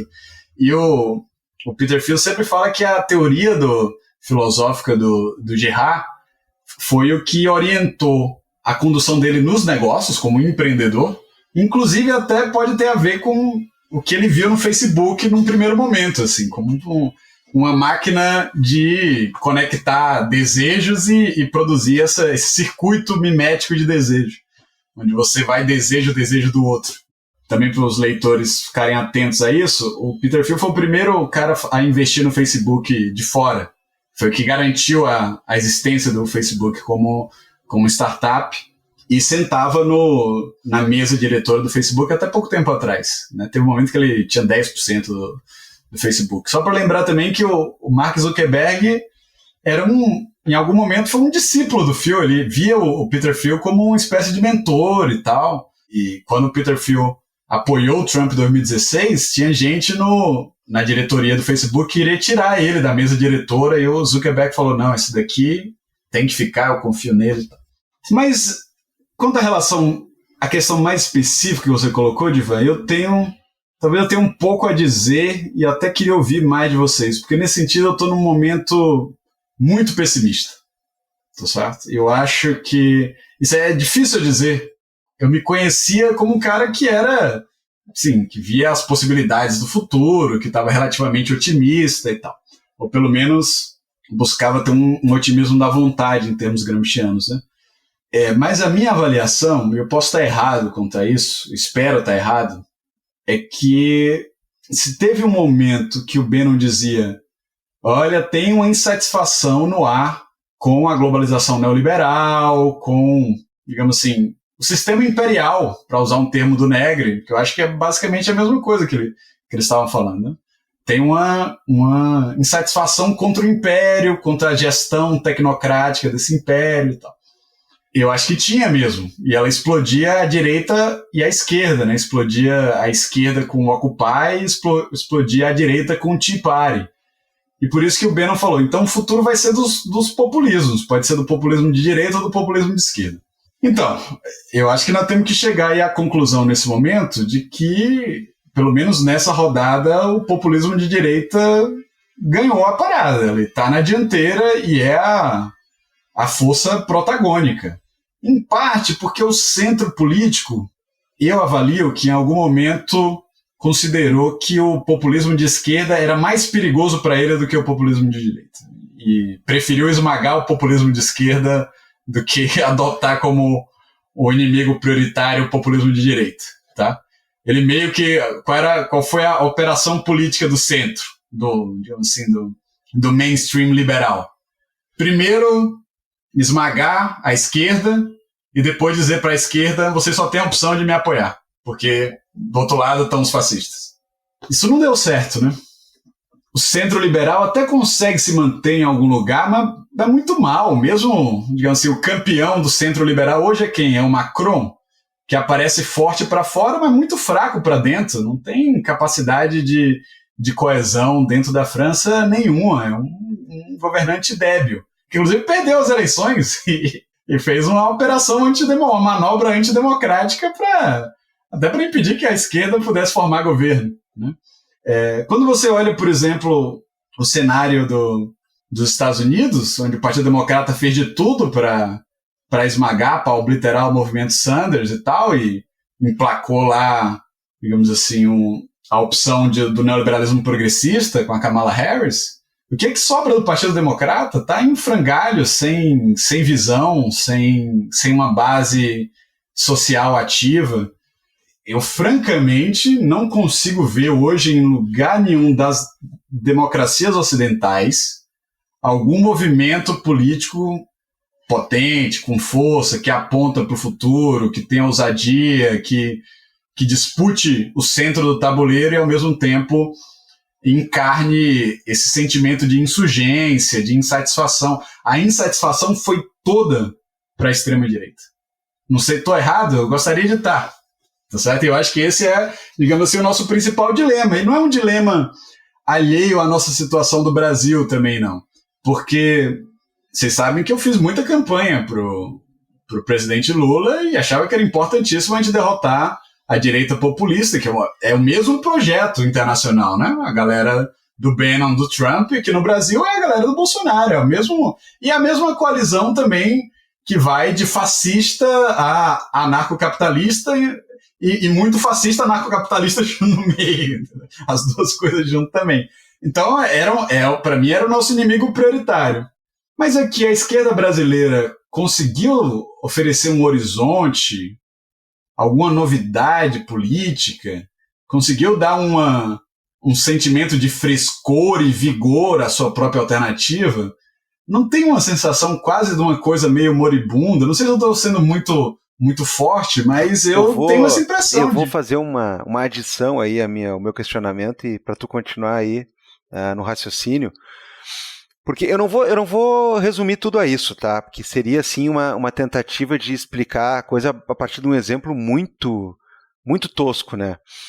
Mas, cara, na campanha do Lula, né? Até porque, né, é meio triste dizer isso, mas muito se definiu por pura e simples oposição ao que, né, não podia ser mais, né, o Bolsonaro, mas ali a gente via alguma coisa que conseguiu capturar as pessoas. Houve em algum momento, né, uma sinergia no que diz respeito a, cara, né, eu não sei nem exatamente como, mas a vida vai melhorar e vai deixar de ser, né, essa coisa toda que vinha junto com o bolsonarismo, que diz respeito a esses elementos, né, que deveriam ser tão pouco populares no Brasil, né? É sempre uma questão da raiva, da destruição, de você negar uma série de coisas. Havia em algum momento ali no lulismo de 22 alguma coisa que comunicava, né? A partir dessa questão da alegria, a partir dessa questão da gente querer o Brasil feliz de novo é um puta de um slogan, cara. E ele foi muito verdadeiro ali.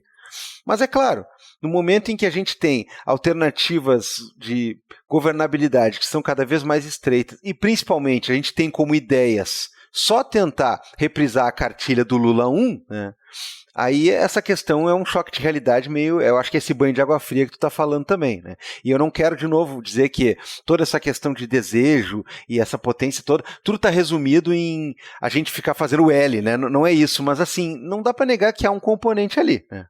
Não, eu concordo. Eu acho que teve um elemento libidinal até na própria campanha do Lula que meio que conectava o desejo por democracia, um sentimento anti-autoritário, presente até nas classes médias progressistas, ilustradas, com vontade de viver bem das camadas populares, né, do retorno da alegria, da abundância material, com também um sentimento até de criação, efervescência cultural, sabe? Tinha também esse elemento. E eu acho que isso produziu um ciclo virtuoso, né, que ganhou umas eleições muito difíceis, né? Uma reeleição já era não é fácil você derrotar um presidente incumbente que vai para a reeleição, que usa todo o aparato do Estado, que abusa do poder político e do poder econômico e tal. Mas produziu uma mobilização na sociedade que levou a isso. Mas a mobilização depois foi colocada, digamos assim, né, para esfriar, né?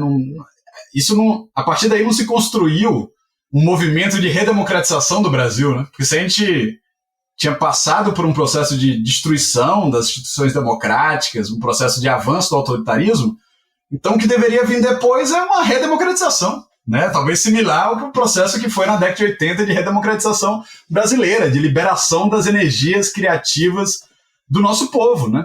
Nós não tivemos nada semelhante a isso. Na verdade, a esquerda no Brasil está jogando na defensiva, e eu não sei se é o suficiente. Pode até ser o suficiente para ganhar mais uma eleição. Eu espero que seja, porque a outra opção é pior, digamos assim, né? Mas ela tem um gosto assim, de fim de linha, de esgotamento. Também não sei se eu estou exagerando aqui, se eu fui muito otimista no momento, isso talvez me leve a ser muito pessimista agora.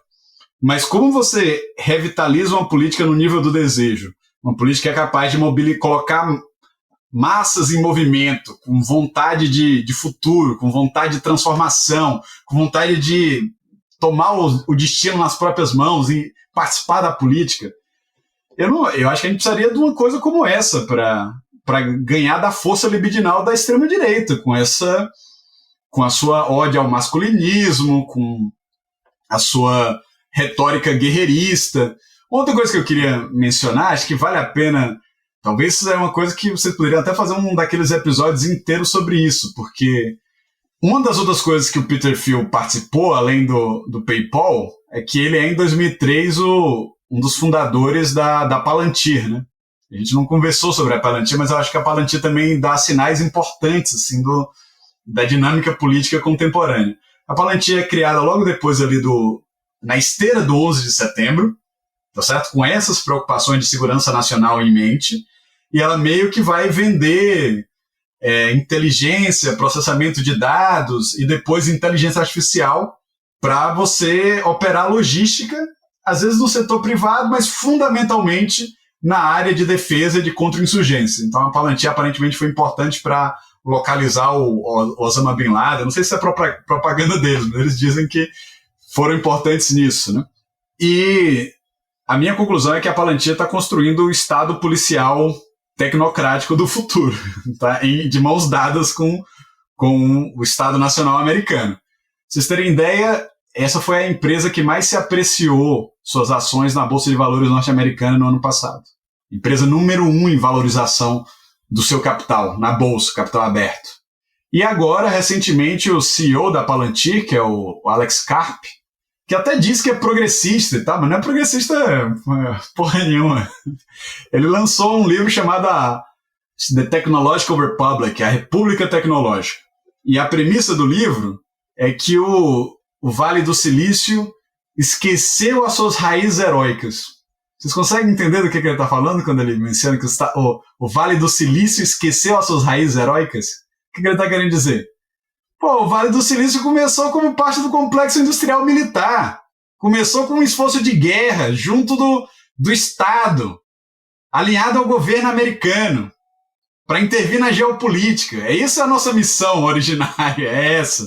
E aí agora nós ficamos acostumados a fazer joguinho, aplicativo de celular e tal, e baixamos a nossa ambição. Então o Alex vai dizer, nós temos que ter vontade de ganhar, de dominar, de destruir os nossos inimigos. Eu falei, às vezes matar o inimigo é uma coisa boa, nós temos que estar orgulhosos em matar o inimigo. Quando a gente mata o Osama Bin Laden, quando a gente mata em Gaza, e ele menciona isso porque ele é também o cara que se fala progressista, mas é um sionista do nível de um exterminismo bizarro, brutal. Então é um eco. E o Alex Karp nem é um republicano, também demorou para entrar no vagão do MAGA. Não sei nem se ele assume que votou no Trump, mas eu tenho certeza que ele votou no Trump. É a mesma subcultura. Sabe, esses caras conversam entre eles. O Peter Thiel, o Alex Karp, o Mark Andreessen, o Kurt Yavin, o J.D. Vance, o Elon Musk, eles são amigos, eles estão na mesma festa. E eles estão elaborando uma nova ideologia agora. E é uma ideologia Estados Unidos primeiro. É realinhar o Vale do Silício com os interesses estratégicos do Estado americano, do complexo industrial militar americano, da hegemonia dos Estados Unidos sobre o Ocidente e da hegemonia do Ocidente sobre o mundo. E isso significa criar um Estado tecnológico, automatizado, weaponized pela inteligência artificial, que é o projeto Manhattan dos nossos dias. Eles falam isso abertamente. E é a aliança entre os engenheiros, a inteligência do Vale do Silício e os interesses militares estratégicos do Estado. Essa é a grande vocação, digamos, que o Vale do Silício tem que responder. E por isso que dentro dessa ideologia faz sentido eles todos se enfileirarem lá na posse do Trump, dizendo, estamos aqui. Ou como aquele vídeo do Zuckerberg, é o vídeo do Zuckerberg dobrando o joelho, né? Que nem se diz no Game of Thrones. Eu tô aqui, ó, eu reconheço o novo rei, o antigo regime acabou, não tem mais woke, não tem mais progressivismo, não tem... Agora é dominância, agora é força, agora é conquista, agora é América primeiro. E veja, isso tem uma força, o que eu quero chegar é que isso tem uma força libidinal, né? Um horizonte, isso mobiliza um desejo, o desejo pelo menos de estar por cima, de participar de alguma coisa grandiosa, de ser parte da história. Os caras estão querendo construir história. E aí eu acho que a esquerda, muito docilmente, realmente ocupou esse papel do freio. Na verdade, nós não estamos querendo construir história, nós estamos querendo só frear as coisas, assim, não. Vocês estão indo rápido demais, não, vocês estão se movendo rápido e quebrando as coisas, não vamos quebrar as coisas. Quebrar as coisas é ruim, vamos conservar as coisas. Quase que é uma posição, digamos assim, de manutenção do status quo, né? É uma posição muito perigosa para a esquerda se colocar. O neoliberalismo progressista poderia até se colocar nessa posição, porque eu acho que eles eram a ideologia dominante, pelo menos nas universidades, nas ONGs, no mundo acadêmico, no mundo multilateral, digamos assim, o neoliberalismo progressista é a força cultural dominante, é a ideologia da elite gerencial. Eu acho, inclusive, que nisso essa direita radical está correta.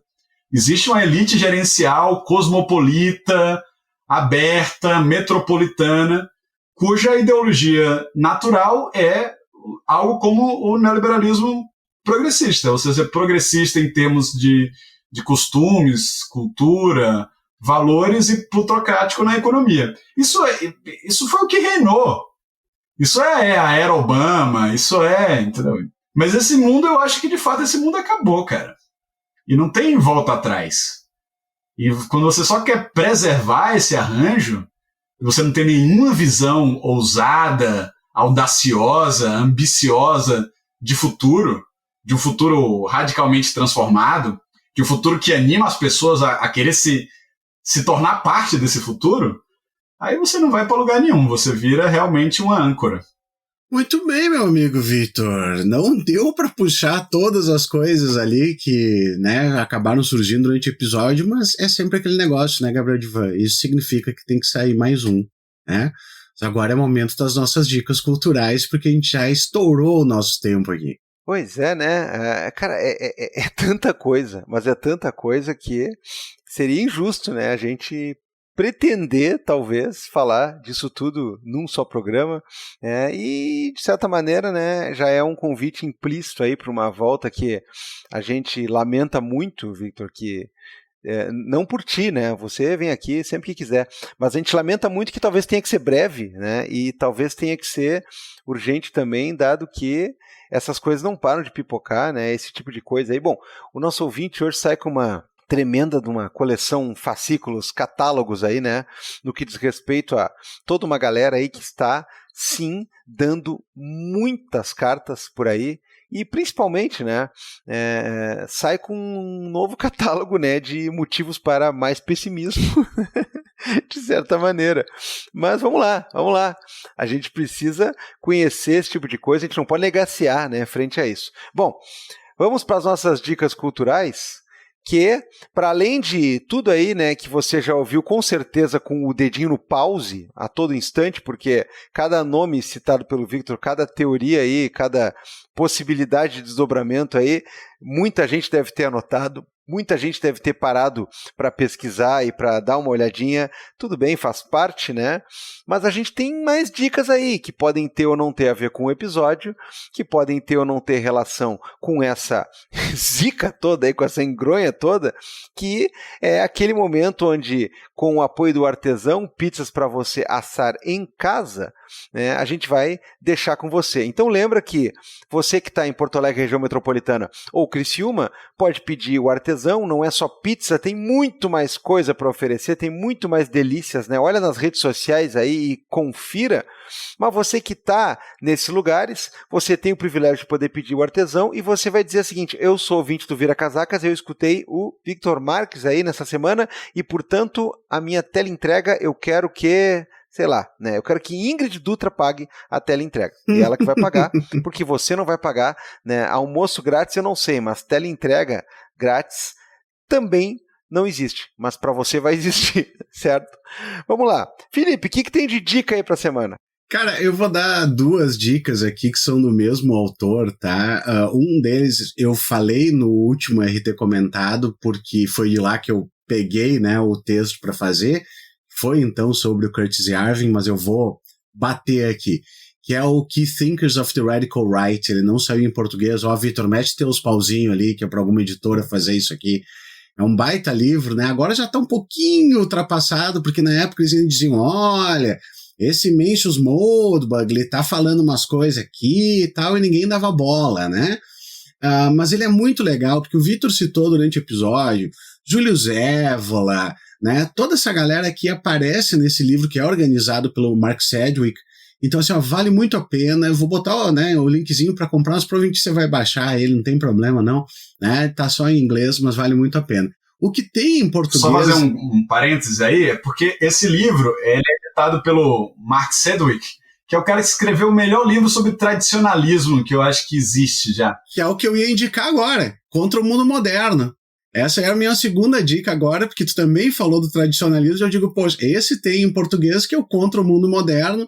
Então é o segundo livro do Mark, que realmente é excelente, né? Às vezes até o pessoal assim, ó, para pegar esse gancho ali, Olavo de Carvalho, tradicionalismo, todo esse negócio, o livro do Sedgwick é essencial. Então, exatamente, ó, chancelado pelo Victor Marques, Gabriel Divan, minhas dicas aqui, ó, 2 livros do Sedgwick.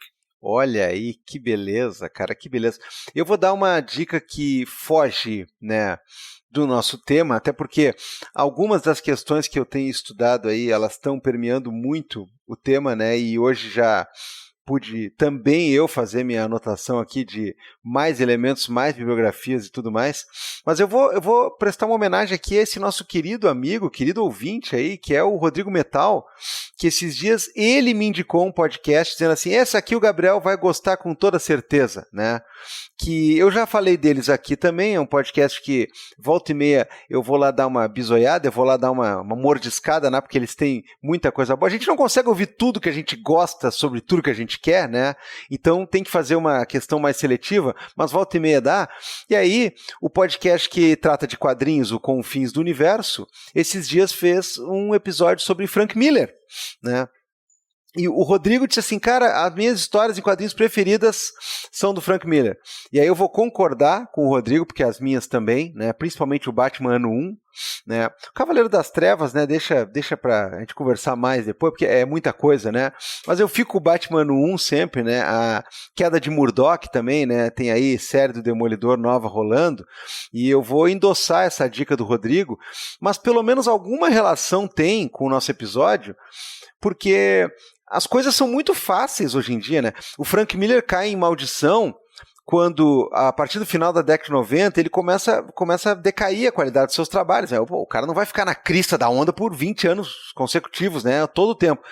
E aí, principalmente nos anos 2000, ele é um cara bastante afetado por problemas pessoais e também foi alguém que sentiu muita questão do trauma do 11 de setembro, o que fez ele ficar meio lelé durante um tempo e fez ele comprar discursos reacionários, né, de uma maneira bastante lamentável. Até o ápice, né, ou pior, né, talvez dá para dizer o fundo do poço, né, eu ia dizer o ápice da loucura dele, mas vamos falar assim, o fundo do poço, né, de onde chega essa paranoia, quando ele faz aquela Holy Terror, né, que era para ser uma história do Batman combatendo terroristas, e aí a DC não embarca nessa onda dele, e ele resolve fazer a própria história, né, a partir de personagens criados, e é um discurso reaça George Bush completamente patético, né, do qual inclusive ele se desculpa posteriormente, ele diz que, era uma onda errada, aí galera, puta que pariu, né, mas enfim, cara, é um grande quadrinista, um cara muito influente, um cara que jogou com muita coisa, e é claro,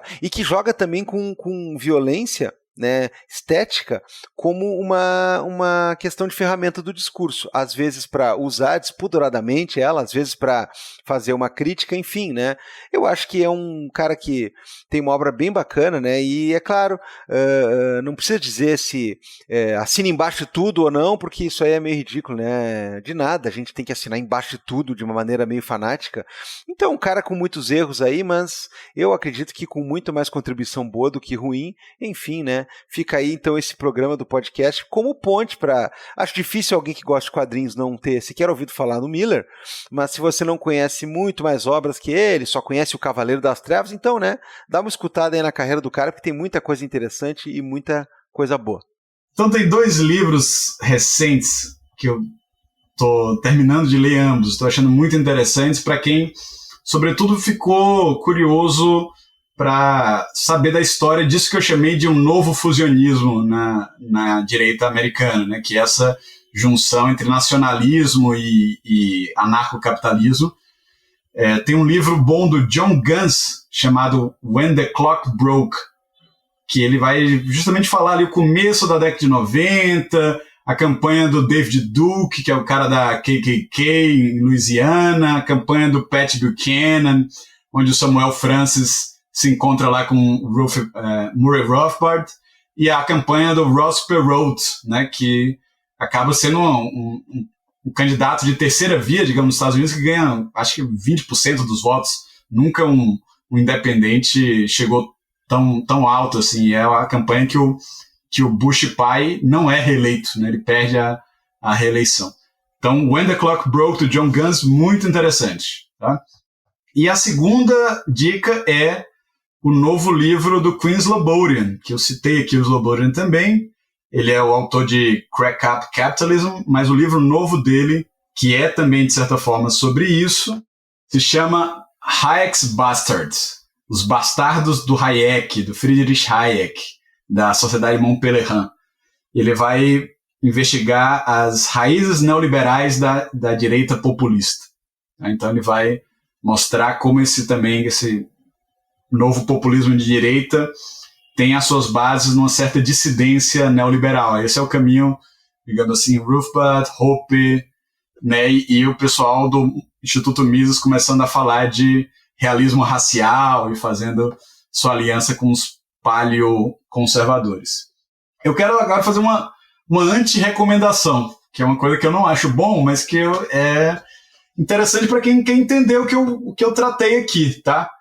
Como eu havia dito para vocês, eu acho que o Peter Thiel é o grande intelectual do Vale do Silício, é ele que de alguma forma formula e coloca essa rede aí em contato, mas eu acho que ele não entrega as cartas, né? É um straussiano em algum sentido. Quem faz isso é esse novo convertido que tem um entusiasmo de todo novo convertido, que era um cara democrata, votou no Clinton, no Obama, na Hillary e tal, e virou pro Trump nessas últimas eleições, que é o Marc Andreessen, que eu havia falado para vocês antes. Ele é o criador do Netscape, o primeiro navegador de internet, depois ele virou um venture capitalist, né? Tinha um fundo lá importante no Vale do Silício que financiou todas essas coisas de Uber, de Airbnb, né, toda essa economia gig, muito envolvido também com criptomoedas, esse tipo de coisa. Ele era democrata e ele teve aí uma mudança de change of hearts, né, ele mudou a visão de mundo dele de maneira radical. Em 2023 ele publicou esse manifesto tecno-otimista, que na verdade é um manifesto do aceleracionismo efetivo. O Nick Land é citado nesse manifesto. E o Marc Andreessen é um cara interessante, que ele é um bilionário do Vale do Silício, um venture capitalist, mas ele começou a ler bastante. E ele foi ler Nick Land, Kurt Siaven, James Burnham, que a gente não teve muita oportunidade de falar aqui, mas é uma figura importante nesse ambiente. E ele não é um cara assim da escrita, mas ele tem dado uma série de entrevistas que eu acho que revelam qual é a nova mentalidade, a vibe shift, né, como eles chamam lá, a mudança de vibe no Vale do Silício. Tá? E em 2023, antes de ele anunciar apoio para o Trump, ele deu uma entrevista sobre aceleracionismo e inteligência artificial em um podcast chamado Hermetics. Não sei se vocês já ouviram falar, mas é um podcast de filosofia continental, às vezes de ocultismo. Também tem muita coisa de Nick Land, Mark Fisher, e é só de gente de teoria. Então foi o primeiro cara, digamos assim, o primeiro bilionário a ser entrevistado nesse podcast de teoria. E lá ele fala que o Land é o filósofo mais crucial e interessante para entender o mundo contemporâneo. Então ele mostra aí como, de fato, as ideias do Nick Land percolaram e foram absorvidas pela nata do Vale do Silício, pelos caras que estão liderando os fundos de venture capitalists. Né? Então essa entrevista dele é interessante, não porque ele é um cara muito esperto, muito interessante, mas porque mostra aí a mudança de mentalidade do Vale do Silício e a aproximação do Vale do Silício dessas formulações neo-reacionárias e aceleracionistas. Muito bem, tá tudo anotadinho aqui pra gente dar as antidicas. Eu acho que não vai, né? Mas a gente deixa. Não estarão no site. Essa aí tu tem que ouvir só. Mas, Vitor, muito obrigado mesmo por ter compartilhado tanta coisa com a gente aqui. Tem muita coisa pra pensar, muita coisa pra gente falar novamente. Obrigado de novo por ter topado participar e gastar 2 horinhas aqui com a gente.